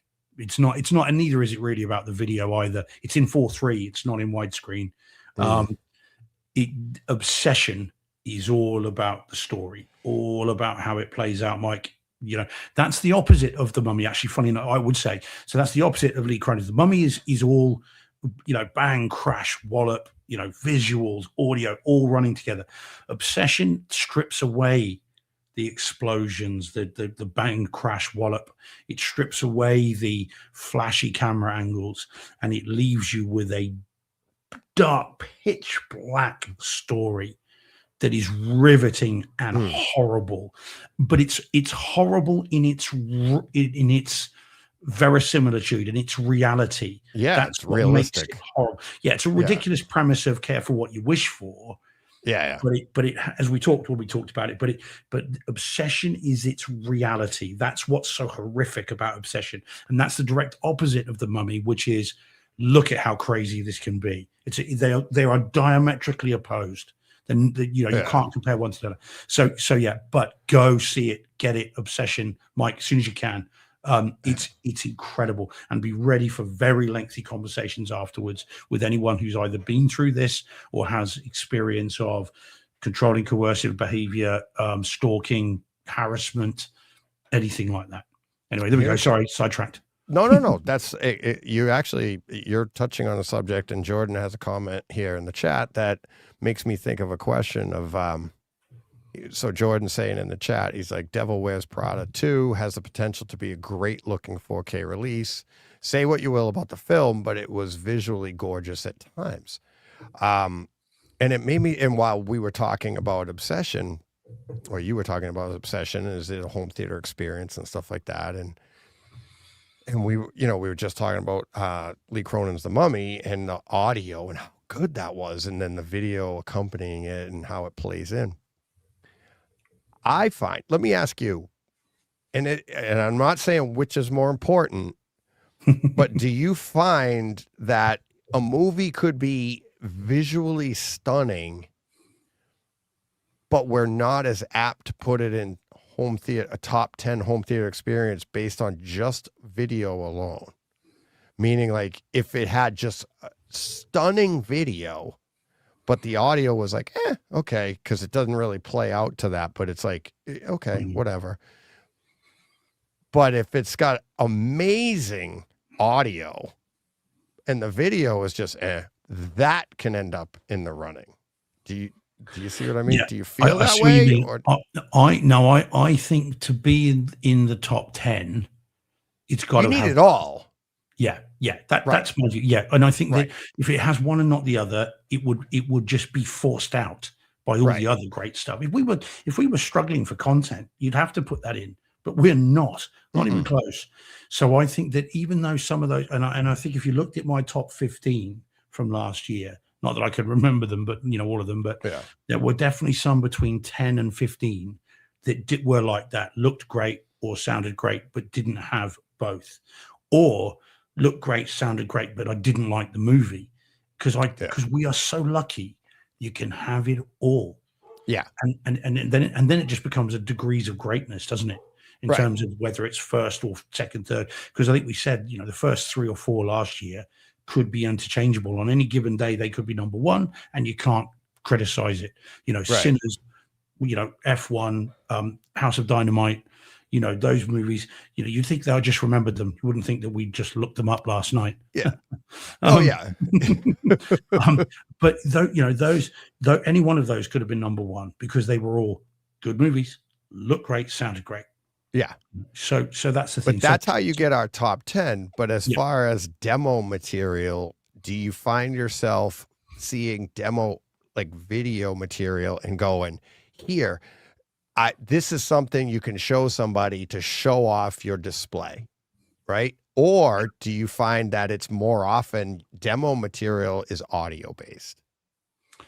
Well, when I demo my cinema room, I try and demo with, again, sorry, it sounds pedantic, but with both, Pacific Rim, Fury Road, Star Trek Into Darkness, the opening sequence of that, Maverick, again, audio, video, right? Change it. You've got both. It would be unusual that I would go. I mean, I've got a Dolby Atmos demo disc, which has got some really cool Atmos trailers on, but I would only demo that as part of a wider demo of something else that has both. Do you see what I mean? Like, because that's a Blu-ray, but with Dolby Atmos on it, and the Atmos trailers are great. But I wouldn't just go check that out because it sounds good, looks all right, but sounds great. We can choose both. And those are the demo discs that I go to. But I was just saying, which are you more at? If it had to be one, which would you be more apt to do? And my thing is, it's going. We're more, in my opinion, I'm more apt to show somebody something because the audio is amazing. Because everybody, especially nowadays, everybody has a decent display. Yeah. Right. And it's like, and it is fun. Don't get me wrong, because I've shown stuff when I had my dedicated theater with a projector, and people would be like, how do I get mine to look like that? That is pretty cool. Right. And they'll have a regular display, and this is off a projected system, and they're still asking, how do I get that? Right. They don't know how. That is fun, but you are way more apt to have people go, I don't have anything like this. And as they look around the room, and literally they're taking their eyes off the display and looking around the room for the sounds.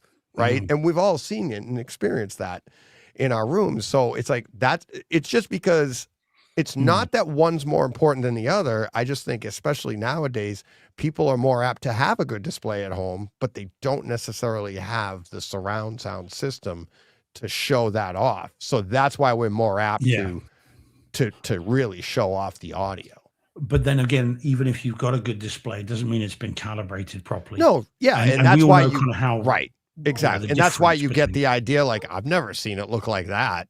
You know, they've seen scenes and been like, how do I get that to look like that? I remember showing the hockey guys, and they were like, I know this movie inside and out, and it's never looked this good. You know, and it's like, or you'll go and like, even here, it's like, I'll show something here when I first put this into Larissa's house, and she's like, I've never seen this like this. Well, yeah, it's like, one, you're buying, you know, you might have a 65-inch television, but no offense, it was, you know, $190 on sale. You're not going to get the details that you can get with what I put in. Right. Yeah. So it's, you know, you can impress people, but people are more apt to have a display at home. Yeah, and, I get you. I get you. I mean, in my experience in cinema, this iteration of Cinema George, the first thing people react to is the size of the screen. Yep. So they're like, whoa. And again, I've had a number of people say, is that a 100-inch screen? It's not. But they just go, whoa, okay. But it's also your seating and how close you are. Like, you have theater seating. That's that's literally when you have a dedicated room like you have and I had, and we'll have, if you have a dedicated room with theater seats, that's literally the first thing.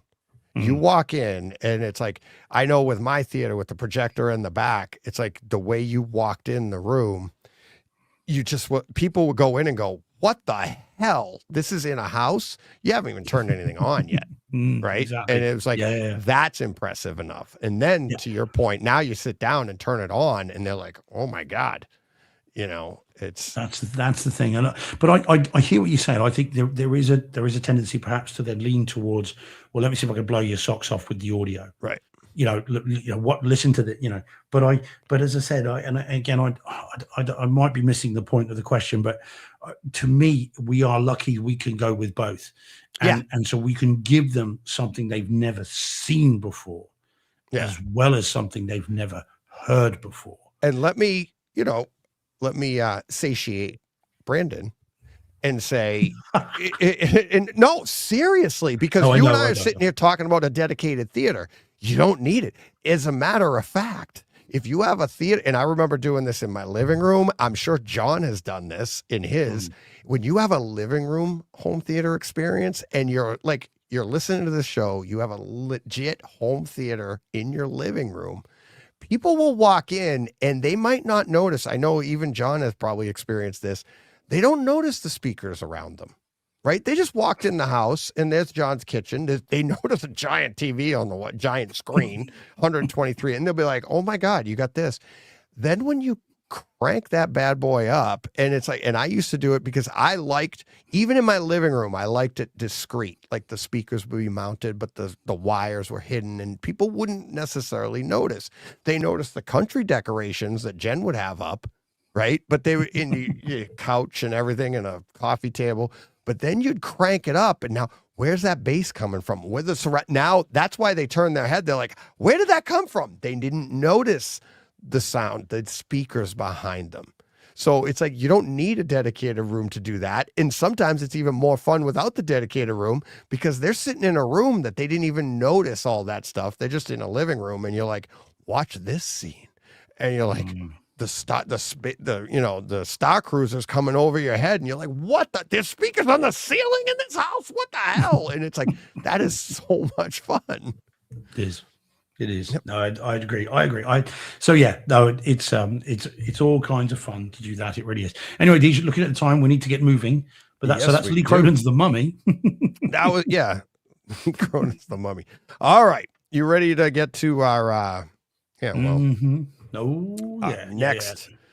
This is an in-theater experience, but yeah, here we go. Okay, all right. So, do you want to introduce this one, Deej? Do you want me to do it? Up to you. Yeah, you can do it. Okay, all right. So, is it a bird? Is it a plane? It's apparently a bomb, which is a shame. Yeah. So this is all the reviews have been. So this is James Gunn's follow-up to Superman, Supergirl. And a good joke in there, by the way. Why isn't it Superwoman? Which I thought was quite a funny joke. Supergirl. With Millie Alcock in the titular role, and this is the second now of the new DCU, and designed to then give us a bridge to Man of Tomorrow, which is being filmed right now. Now I went into this, in theaters. I saw it Thursday, and that was the culmination of a very hot week. That was every day was getting hotter and hotter and hotter. Thursday was the hottest day of them all, and by that day it was crazy. So the chance to go and see this, it's Crypto. So the chance to go and see this in an air conditioned, really decent theater for a couple of hours was very gratefully accepted. So I went along, got there early, more air conditioning. And I saw the film. Now, I did go in with very limited expectations because I don't know a lot about the character. I did see the film in the 80s. I know I did.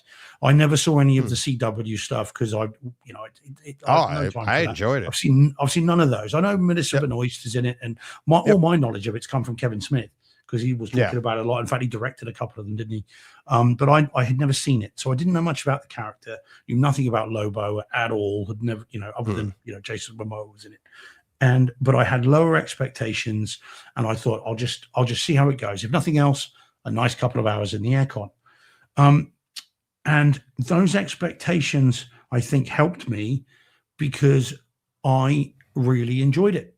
I thought it was actually a perfectly acceptable, fun time at the movies. I enjoyed it. I thought the first 25 minutes, 30 minutes are anarchic, kind of, Kara cutting loose, wisecracking, having a lot of fun with Crypto. I thought the opening 25 minutes or so were great. And I was like, right, I'm here. Okay, I know who she is. I know what's going on. I am along for the ride, and I thoroughly enjoyed it. It's not great. It's not earth-shattering or Krypton-shattering, or Argo-shattering. But it was perfectly serviceable. It was enjoyable. I didn't dislike it at all, and I'm looking forward to it in 4K, and I'll get it the day it comes out. So if that's damning it with faint praise, maybe, but I did really enjoy it, and it was an easy watch. And it was a busy cinema, and most of the people around were laughing and seemed to be enjoying themselves. I didn't get the impression, no one walked out or anything like that. So the impression I got was the audience enjoyed it too. So thought it was good. What about you, Deej? Same thing. I thought I went in with slightly higher expectations probably than you did, because I had seen some good reviews. Going into opening day, everybody was bashing it, and I'm like, and I didn't feed off of that at all. They tend to do that for one reason or another. You go in and really low, but so by the time I got to it, I think I saw it Sunday, and it was I thought it was a lot of fun. A lot of fun. Is it great? No, I actually thought the story was more. It's so simplistic. It's more like a TV show. It plays more like a TV show than it does. Stakes are limited, aren't they? Yeah, it's not. I mean, it's like it really is more, like I said, like a TV show. Like it's a simple premise, which kind of, and I've done this with John too. Like when John and I were doing chat, and we'd talk comics and stuff, and I would take something like this, and if this was anything other than a comic book movie, maybe I would be upset that it was so simplistic. But you could take this as like, it's just like another weekly edition, or bi-weekly edition of a comic book. Like here's what happened in the Supergirl story, and this is just one basic comic come to life on the big screen. It's really what it is. It's like that's how I look at it, and it was fun. It was, I mean, they Crypto, they get you with the heartstrings right there, and then the story unfolds from there. And I thought it's PG-13, rightfully so. I thought they just barely kept it at PG-13 and not R. I thought her mannerisms, the language, I thought was just that borderline enough to give you some. I mean, they're trying to create a character here of Supergirl that's flawed, and then in this simplistic story, they're trying to tell you why she's flawed, and she's okay with it, and it's like, let it go. And I think it's part of, like, it looked like to me, it seems like it's part of her growing up. And that's what she's trying to do. And she's good with that. And she's like, okay. And I thought they did good. They did a good job of the superpowers, taking them away, why she's doing what she's doing, how she can be, and really showing off the superpowers when they needed to be. I thought Lobo was, I wanted more. Yeah, I think if there was a weak point of the film for me, it was limited. Him. Yeah, it's just Jason Momoa. It was almost like, why did they put him there? I didn't, but that again, and I hate to say, this is me bright siding it, but it's like, I think it's legit. Like, that's what it would be like in a comic. The character would show up and you'd be like, oh my God, Lobo's in this one. And then I'd text John, like, did you get to page 12 yet? And it'd be like, and then they're gone. And that was it. And you're like, why were they there? I don't know, but they were there and they showed up. And that's kind of what happens. So, but yeah, I thought, story wise, I thought a lot of fun. Home theater wise, I told you, I thought it has a lot of potential. There were times in the theater I saw it on IMAX screen, Cinemark IMAX screen. And there were times where you could hear the stuff moving around the room. Great audio overhead, great audio behind you. There wasn't a lot of bass, but this theater doesn't really thump, very well.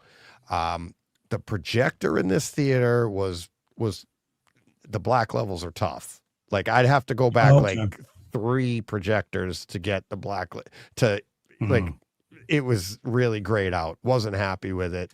And it's an IMAX screen. It's a big room, but I don't think they're running the best, either a Christie or a Barco projector that's hitting the black levels. So I'm really looking forward to that at home. Yeah, mine was a Barco 4K laser projector and Atmos, and there were no issues that I saw with the black level. So it's definitely the projector, not the movie. Well, it could, even this one, I could call them up and they'd be like, yeah, that's a Barco, but did they skimp out? And just like anything at home, it's like, if I tried to do, like, I have my Sony projector, I was running 110 inches and I got good black levels. I got decent enough brightness because the throw was it was designed for that room. If I took that same projector and tried to run it on a 150-inch screen from 18 feet away, it would be all washed out, right? Did they do that in this theater with a Barco? Like, it's a Barco laser projector, but it's not meant for. They were like, we'll save money here. People don't care. They just want the large screen. Well, yeah, but there you go. It's not bright enough, and the black levels are dropping, or being raised. Actually, it's not working. So I don't know, but it didn't. The bright scenes were fine, but any of the dark scenes, and there is a lot of darkness in this movie, and that was one of the critiques. because one of the things James Gunn was supposed to do when he came in was supposed to brighten up the DCU, right? Because it had been considered dark. You know, Snyder had done too much dark, and the MCU was bright and fun and this, and James Gunn was going to come in and brighten everything up. And now here we are with Supergirl, and it's like, you know, it felt like people were saying it. I never heard anybody say it was a step back, but the way I was reading it, it felt like a step back. But it's fine. I like the direction they went. I like the dark scenes. I want to experience them when I can see the detail. Yeah, but the idea that it suits the character, though, doesn't it? She begins in darkness as being brought into the light. You know, it's a hopeful movie. It has she's on a trajectory. I mean, I thought they walked the line of that pretty well. You know, she is someone who is lost, who is suffering from child trauma. She is trying to find her place in the world, and she's going about it in the wrong way. And through Crypto and the other person that's in this as well, she finds her place and is guided by her cousin. And so I think it's interesting. And of course, they don't make it about love, and they don't make it about saving the universe. It's all you know, focused on that character. And I didn't have a problem with that. I didn't bump into that at all. I thought it was good, and I thought she was very good. You know, genuinely thought she carried the character off well. I did too. I think what they're doing here, I mean, there's a case to be made, if we got into spoilers and stuff, that it's a very slow character development of the two of them. And it could be a nature nurture debate. Like, you know, like Clark and what, you know, how he was nurtured, the nature of these characters, what they're born with, where they are. And she wasn't nurtured like Clark was. Is that what we're getting at here? And there's a potential for all of that if you give these movies a shot and pay attention to that stuff. And then, you know, there's a lot of fun comic book stuff going on. And I mean, I think people are reading some ideals into stuff that it's really not necessary. There's so much to, you know, and you could do that with any comic book character at any time. And John and I have talked about that ad nauseum, you know, back with chat, and people were like, there they go. They're coming out with a female Thor. Yeah, that's been around for a long time in the comic books, whatever it is, right? It's not new. And people just, because they just heard about it, they think it's brand new. So no, it is better than people have given it credit for, and I would suggest. I mean, there was some skepticism in the chat, perfectly properly, you know, articulated as always, because you know our audience are sensible. So there is some reticence and some reluctance, but I would say to those, you know, give it a go. You don't have to go see it in theaters. Rent it, you know, see it when it comes out, and if you enjoyed Superman, the most recent version, then I think you'll find something to enjoy in this. And Corin Sweet, it's not a spoiler because he's in the trailer and everything else, he's in this quite a bit more than I expected him to be. And so it is you know, you do get a fair bit of Superman, you know, in the Supergirl movie. So I was going to say in Supergirl, but that might sound dirtier than I meant it.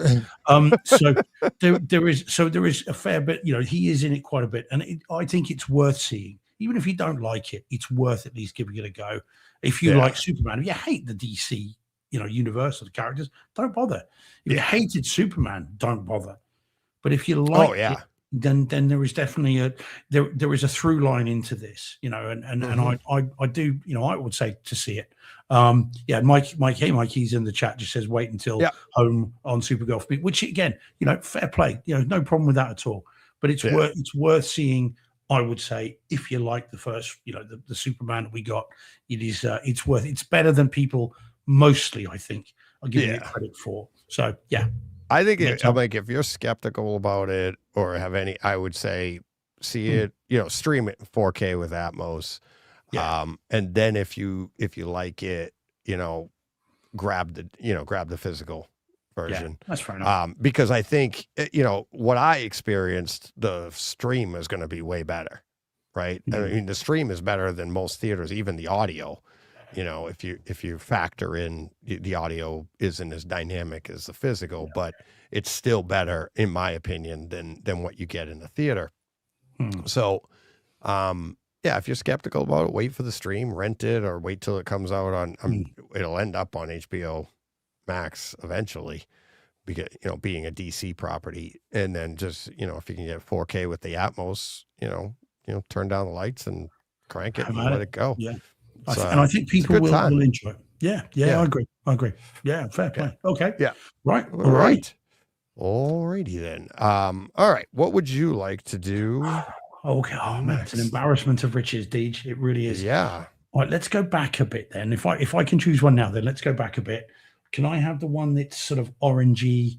It's got a ship on its side on the or an aircraft carrier on its side in the picture. Oh, it's an arrow release, white writing. Our friend Kurt Russell. Oh, won't call him Minnie Mouse. All right, let me. You and I have never talked about this film, so I'm curious to see what you make of this. No, I don't think I've seen it. You must have done. You are bound to have seen this, Deej. There is no substitute. Yeah, I probably have. I don't remember it though. Let's see if I can remind you then. Yeah. All right. Let's see. This is the one. Okay. Right? Yes. Now, with apologies before I begin to Jordan, because Jordan and I DM quite a bit, and he told me this is coming out, and I said to him then, I'm not going to get that because it was rubbish when I saw it back in the day, and there's no way I'm getting that. And then, as my mind is wants to do, after a couple of days, I'm thinking, yeah, I probably could give that another go. So I did go and buy it and didn't tell him. So, apologies, Jordan. You were right. I was wrong. So anyway, moving on quickly. So those that are listening, is Soldier, the 1998 Kurt Russell, Paul W.S. Anderson movie. Yeah, it is Paul W.S. Anderson, isn't it? Yeah. Kurt Russell movie set in the Blade Runner universe. So written by David Webb Peoples, who wrote Blade Runner, and this is set in that same universe. And in fact, there are a number of references to things that are mentioned in Blade Runner. Yeah, Jordan, you planted the seed, mate. What can I say? Since I knew you'd get it eventually. I know. I couldn't help myself. So story goes, we have a breed of genetically engineered super soldiers who are human, and they perform their tasks very well, but very quickly they are superseded by a new generation of soldiers who may or may not be replicants, of course, because we know about Blade Runner. And so these new super soldiers quickly make the others super obsolete. Duper. Super duper rooper. Yeah, absolutely. They are super ultra super duper soldier. And so what happens is Kurt Russell is one of the older models, older units, and he is dumped on a planet literally like rubbish and is just thrown out in the garbage. And he then is an outcast, and the film is him finding his place in the world. I mean, it's really on the nose, but that's what it is. And wouldn't you know it, just as he's relaxing into his new home, these super duper ultra nasty soldiers come looking for trouble, and he's got to try and face off against them. So you're bound to have seen it, Deej. You honestly, I'd be amazed if you haven't seen it. I'd have to see it to say, because I mean, the storyline. Yeah, it's like when. Well, yeah, no, I mean to like, oh yeah, I know, you know what I mean. Like you can hear about a movie, like, have you seen this? But until you sit down and watch it, where you go, oh yeah, I know what's going to happen next. I know you would have seen it. You would have done it. And in '98, you're hoovering up all the movies. Then this was yeah. one. So So when I saw this in '98, I thought it was terrible, like really rubbish. And I really like Kurt Russell, and and Paul W.S. Anderson. Bear in mind, the year before had given us one of my favorite films, which is Event Horizon. I was ready for this, was really looking forward to this, and it was poor. And I remember seeing it, just thinking, it's just not what I wanted. It's just weird and crap, and it's really just not good. And I never really got on board with it, and I promptly then just forgot about it. I think I might have bought the DVD, maybe, But if I did, I only saw it one more time and then nothing since. Certainly never owned it on Blu-ray if it ever came out on Blu-ray. So now we get this. Now, this is the Arrow release. All right, 4K, UHD, DTS HD Master Audio 5.1, original camera negative, remaster, director approved. You know, they've spent some time on it. And this, Deej, is another example, as if we needed it, of a home theater audio and video greatly enhancing a movie. Yeah. So I bought it again, having told Deej I wasn't going to, having told Jordan I was not going to do it. I bought it fully expecting when I put it on to then not really enjoy it and never mention it again. And just go up in the attic. That'll be it. And it went on. And as soon as it starts, I'm thinking, wow, okay. Look at the detail, look at the rippling muscles, look at the beads of sweat, look at the colors of the flesh tones and the green of the army uniforms, the blue of the backgrounds, the sharpness of the follicles of hair, because Kurt Russell's got a ridiculous crew cut in this. He looks like Dolph Lundgren in Rocky IV. It's got ludicrous hair, and I was just like, oh, okay, looks great. And then, because in the movie there's lots of storms, again, Kyle Ellsworth, including sandstorms, by the way, which again, this is only DTS HD, but upmixed to Duralex, go right around the room, brings the room alive. This world, which was always a bit fake in '98, suddenly has come into your room, or your room has come into that world, either way. Right. And immediately, all these problems I had with it before start to fade away, because I'm thinking, I really like how this looks. I really like how this sounds. I'm along for the ride. And I found myself enjoying it. And at the end of it, I thought, do you know what? That was a decent movie. Is it great? No. Is it going to change my world view? No. Did I enjoy the time that this was running? Yes. And it's never looked or sounded even close to this before. And again, I say it every time with Arrow. Some of their movies are better than others video-wise. But this looks fantastic for this movie. It's way better than the DVD, way better than the theater from what I remember. I had a really good time with this. So anyone that has seen it thinks it's quite good, or perhaps even like me, just dismissed it, may be worth a revisit. And DJ, I mean, I don't know if it's on Kaleidoscape, buddy. I don't know if they've released it is in HD though, not the. Oh, not the yeah. Arrow. We'll wait for the 4K. I'll wait for the 4K to drop on Kaleidoscope. So I'm sure Arrow will drop it. I'd be really interested to know what you think of it, Deej. If you've never seen it, then it'll just be interesting in and of itself. But if you have seen it, and I'd be 90% sure that you have. I get that you would have put it from your memory. It was that kind of movie. But seeing it like this, I think will give you a new appreciation for it. It definitely did to me. I was really pleasantly surprised. So well done, Jordan. Good pressure. Nice. This is great. Yeah, really recommend.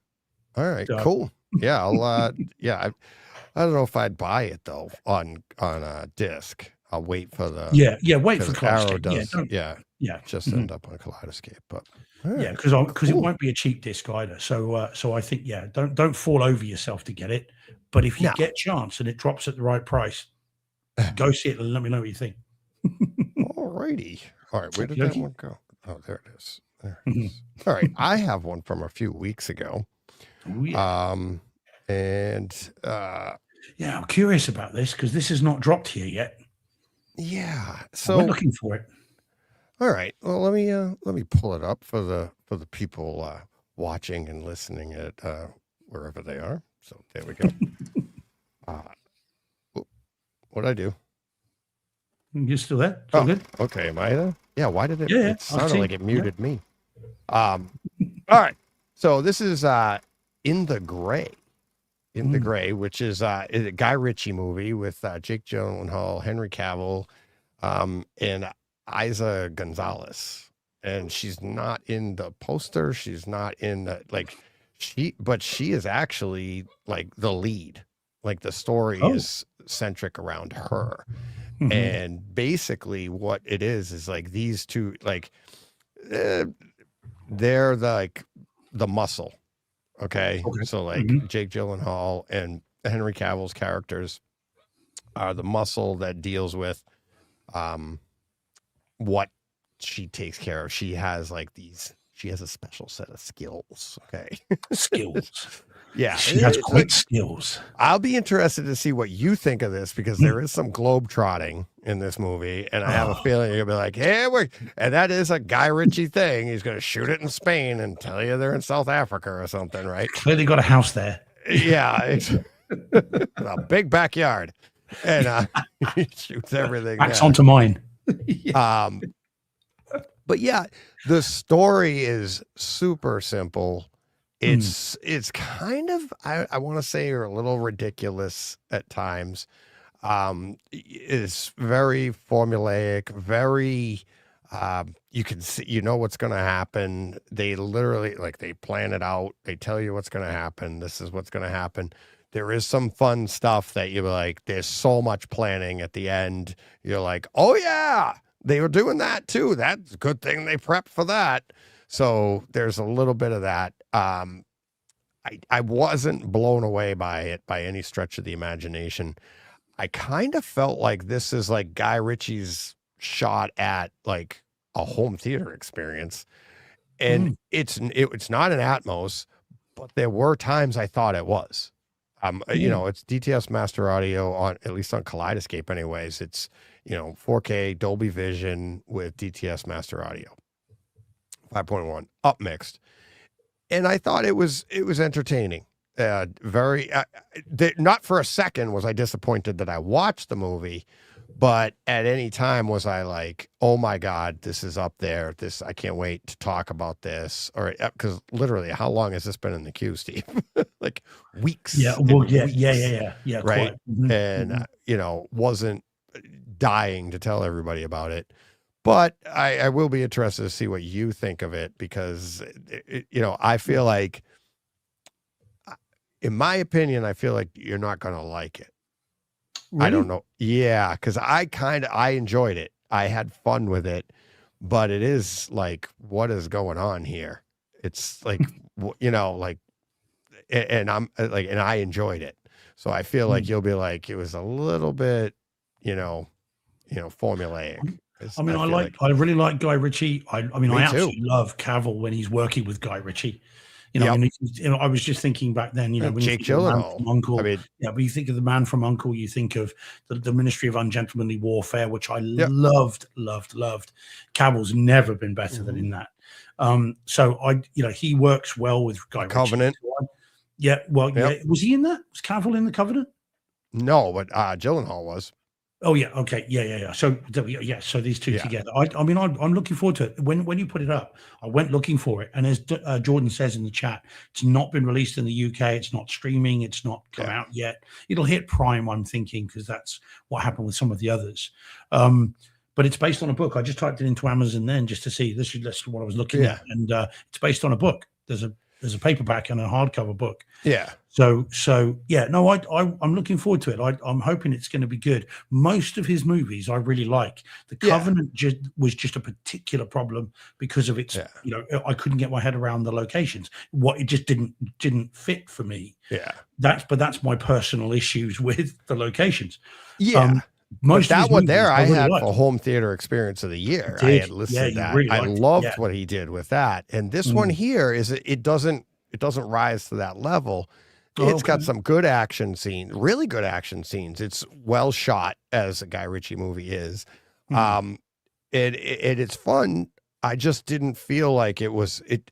Again, we take in so much stuff. It's getting harder to impress us, and I feel like that's where this one falls in. It's like the Ministry of Ungentlemanly Warfare was. I felt like it's along the lines of that, and that's based on a true story, right? But loosely, yes. Yeah. But the loosely part, it was the reason that was entertaining. It was the what's his name in that that did it, Alan Ritchson. Right? Alan Ritchson, however you say that. It's the dynamic between them and the sarcasm and like the comic relief. And there was quite a bit of that in The Grey, but it just wasn't I didn't feel like it was as much as Ungentlemanly Warfare. Okay, You know, that's so, but it's good. It's like the buddy cop thing, or like, oh, we'll do it my way, do it your way, or whatever. And it's like you had a little bit of that, but yeah, it's more what was interesting to me, and what I found in you'd hear people talking about it. It's the trailer, the posters, the advertising, everything is about Jake and Henry, right? But then the movie starts and it's really all about Isa there, Gonzalez. Yeah, and so that's a bit naughty in this day and age, isn't it? It's like, why misogynistic. didn't they make her the lead? Right? Because she kind of is. It's the story. It's like she's the brains. She's the brains. They're the brawn. She's doing everything, which I liked. I mean, I loved how she managed everything, and it was like, but then they're like literally the muscle taking care of like kicking butt, right? And it was like, you know, she points, you know, she says jump, they say how high, and that's basically what it was. So and it's that I found entertaining, and the action movie, so it was fun, but yeah, it's just it wasn't, you know, I wanted a little bit more is what it is. Okay. Is what it was. It's lesser Richie then, is it? Yeah, I would say they can't all be, you know. Yeah, well, yeah. Well, quite. Well, he seems to be making a career out of these kind of mid-level action movies with ensemble cast, people that he's worked with before. You know, he hasn't done a AAA action movie, it seems, for a while. These are kind of mid-budget, streamer-friendly, you know, fair. But has he ever done like a AAA? His movies are either like Sherlock Holmes. One of those, Robert Downey Jr. Yeah, those were your AAA blockbusters, but they are few and far between. He's not, you know, he was in movie jail for a while after he did the movie with Madonna, wasn't it? Which just fizzled and died. So he was in movie jail for a little while because he was married to Madonna, of course, for a while. And I can't remember what the name of the film was. And then the Sherlock Holmes were him at his zenith. Yeah. And then he's kind of come back to, you know, Operation Fortune, Rue de Guerre, you know, again, Man from U.N.C.L.E., the Wrath movie, you know, with Jason Statham, the bank robbery one. Yeah, Wrath of Man. Wrath of Man, that's it. Yeah. Wrath and these Man. are all kind of mid-level, mid-budget, you know, middle of the road, streamer-friendly movies. Yeah. He seems to have stepped away from, be it voluntarily or involuntarily, your AAA blockbusters. And there's talk every now and then about there's going to be a Sherlock Holmes 3, but it never seems to come to. I mean, they can never seem to get. His movies are always entertaining. Some are more shallow, I should say, than others. Yeah, but glossy. Superficial. Yes, exactly. It's like, but then like, and that's what I think. Like the Covenant, I felt like was a deeper one than some of the others, and that's what I liked. And then the way he utilized, you know, the audio and stuff like that is what really grabbed me with that one. But then, do you think he should have gone a bit further and given them all sombreros, really, and donkeys? It would have just been more realistic. Oh God. Paella and tacos. Have a taco stand in the background. And you're in Afghanistan, and everyone's called Senor.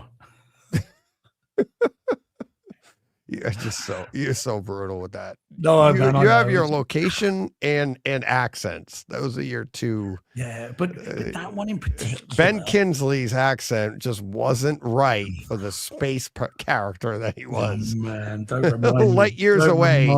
He wasn't Kiwi enough in space. He knew it was crap. That's why he put the Maori tattoos on his face, so you'd know where he was supposed to be from. I don't think he came in and said, I can't do a Kiwi accent, so I'm putting this crap on my face. I think his character was an alien. But he had Maori tattoos. He had literal Maori tattoos on half his face. But you're allowed to do that in other parts of the universe. The galaxy. Yeah, and it might not necessarily have... I mean, what are the odds? He has a face and tattoos. And what are the odds it matches something we did Polynesian Maori tattoos. You're talking to a Kiwi here, and they're very important for a Maori. I know. They're very specific. And I think he had those because he couldn't do the accent. So no one would know he was supposed to be from New Zealand. So he has to have the Maori tattoos. Or, well, chicken or egg. He was from New Zealand. He was an alien. No. He was supposed to be a Kiwi. He clearly was. But there's okay, but I will grant you, in space. which came first? Did he have the Maori tattoos that he was like, well, look, if I've got those, I'm going to have to do a Kiwi accent? That I don't know. Or was he trying to do the Kiwi accent? Is like, look, I'm struggling here. Give me the tattoo so everybody knows that's what I'm going for. Yeah. That I don't know. But I mean, dude, Ender's Game, yeah, Ender's Game, wasn't it? Terrible. Yeah, that was but- Ender's but Game. yeah. Yeah.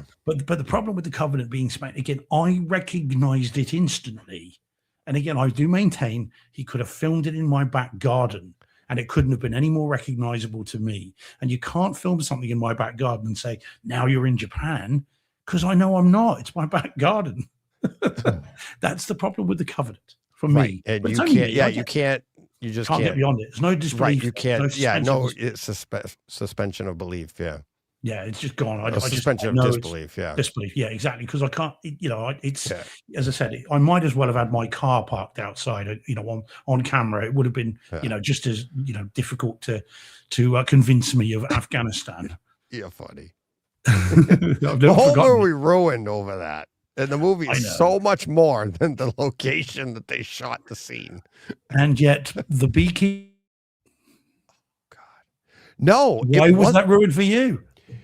No, it had nothing. It could have been I know, I anywhere know. in the world. They could have been in like it. It had nothing to do with the fact I that it know, was I here know. in my backyard. It was Yeah. the fact that it was like it could have been in L.A. Right? They Yeah. could have shot that in L.A. and been like, and even that might have been more realistic because so much happens in L.A. Right? But they could have been like in like Chicago, Illinois area. Right. And they'd be like, and it's this worldwide thing. And he's like, yeah, I'm going to go down the street and take care of this. What? like, please put him on a plane at least. That's the part I didn't like. It had nothing to do with the fact that it all took place in Massachusetts. The fact that it all took place within driving distance was the problem. It's like, he went to like these cyber thieves and cyber terrorists are terrorizing the world, and they terrorized his whatever mother, whatever it was, the beekeeper, and he's like, I'm gonna take care of this. And he's like, all right, get out. They're right there. Like, what are they like? There's one panning shot. It's just like Right. across the road. Yeah, like, yeah, like he pulls out his binoculars and goes, there they are. Like, Yeah. but that was like Moonfall. That to me was like, Yeah. it had nothing to do with the Massachusetts part. It's just that it's like, of the entire globe, these people happen to be like down the street. Right there. Yeah, Yeah. man. So, No, dude. but yeah, no, I like I said, I that's my problem with the Covenant. I can't switch off from that. Yeah. It's not. I never thought they were in Afghanistan because I knew they Yeah. weren't. And so it's I'll like, be interested to see what, because they do a lot here, and there is some like there's some desert stuff, and they're like little John Wickian in that it's like she's in a desert, and they're like, of course they find her, but it's like you'll see that scene and be like, okay, where is this in the world? Where did they shoot that? And you'll be, I mean, I Well, was I didn't- entertained, but Yeah, at the I same mean, there time, I was was- like, oh, okay, there's desert stuff and Mediterranean stuff in Ministry of Ungentlemanly Warfare, but that was all in Turkey. So that was fine. It's like, okay, where you say where that Yeah. is, I'm fine.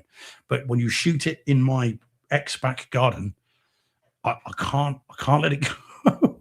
Which is again, it's my fault. It's not Guy Ritchie's fault. Nothing's No. ever really shot on location where oh, something's in the supposed to real, happen. but yeah, Yeah, especially, I- especially a war zone. all the Afghanistan war movies they have, I don't think are shot in Afghanistan. None of them. True. It's like, True. Yeah. Well, indeed. And Unless I'm it's pretty a sure Star Wars documentary. wasn't shot, in the Outer Rim. Tatooine. But yeah, exactly that. Yeah. So I get that, but it's just how they frame that in particular. And also, I think you can see Spanish houses in the Yeah. background of a number of those. But shots, isn't that which again- at the same time though, Steve? Isn't that fun when like, yeah, so like Star Wars, for instance, is a place that like people have seen that movie, and now I know like when Joe got married, we went from the airport to Moab to where he got married, and like most of the people traveling like, where are you right now? Tatooine. Because you're driving through an area that's like that. Did they shoot this here? Because it looks like, and when it is fun when you see a place like that in a movie, and then all of a sudden you're lucky enough to come upon it in real life. That's fun for you. Like you said, it is kind of hard to know, like to already know it, and it takes you out of the movie. Like if you live in that place where they shot Tatooine, you're like, that's not Tatooine. That's like right there. I'm out of it, you know, and it does kind of take you out of it. So. And that was always the issue with, and again, this was before I knew where it was filmed. As soon as I saw it, it was like, that's Spain. I know where that is in terms of, I think I even knew literally geographically where it was filmed, not just in Spain. I know where that is. The address.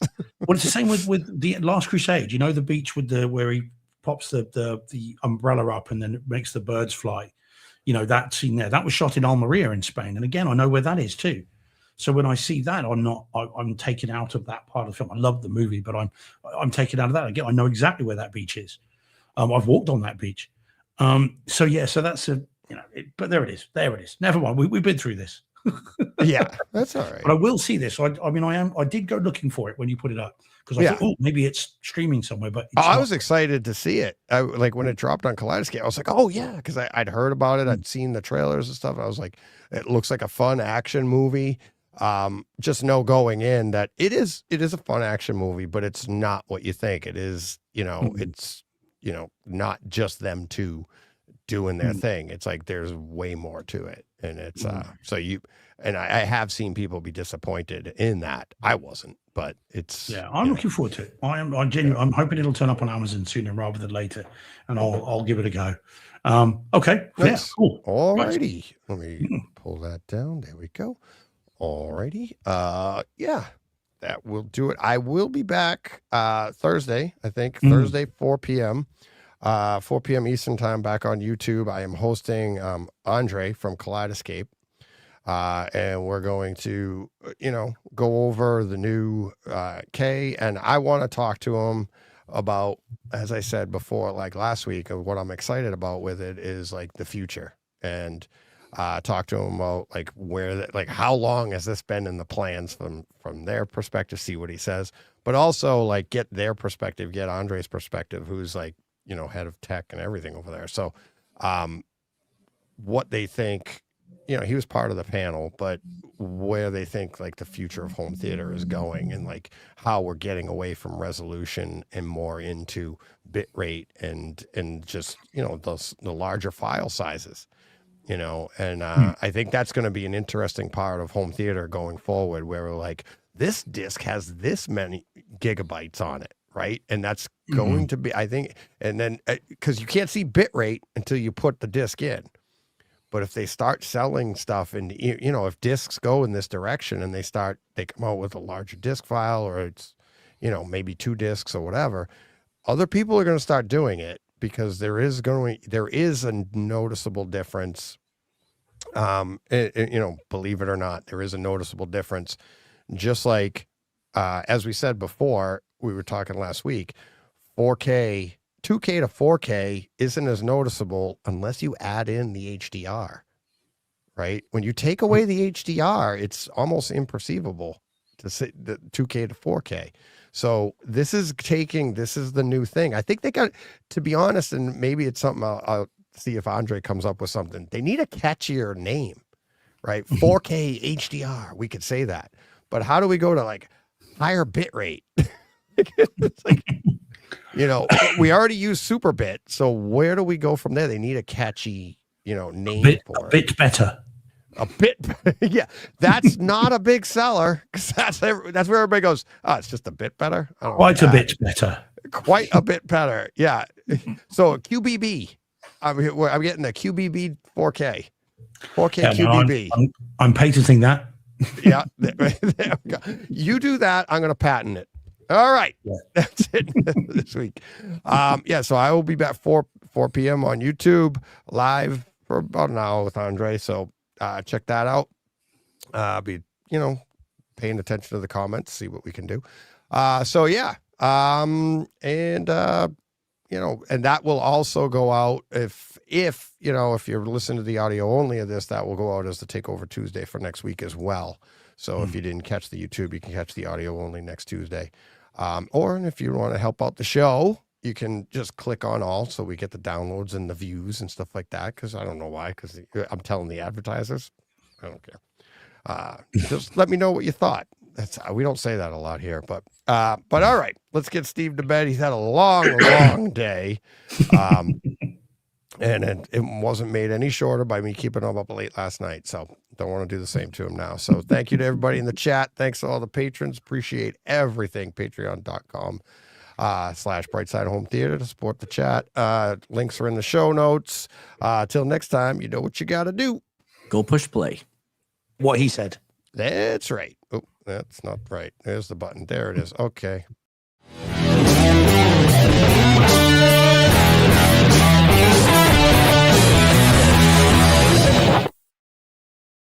Hey, Fred. This has been a Hey Fred production with theme music by Jeff Bernhardt and Throne Vault Productions.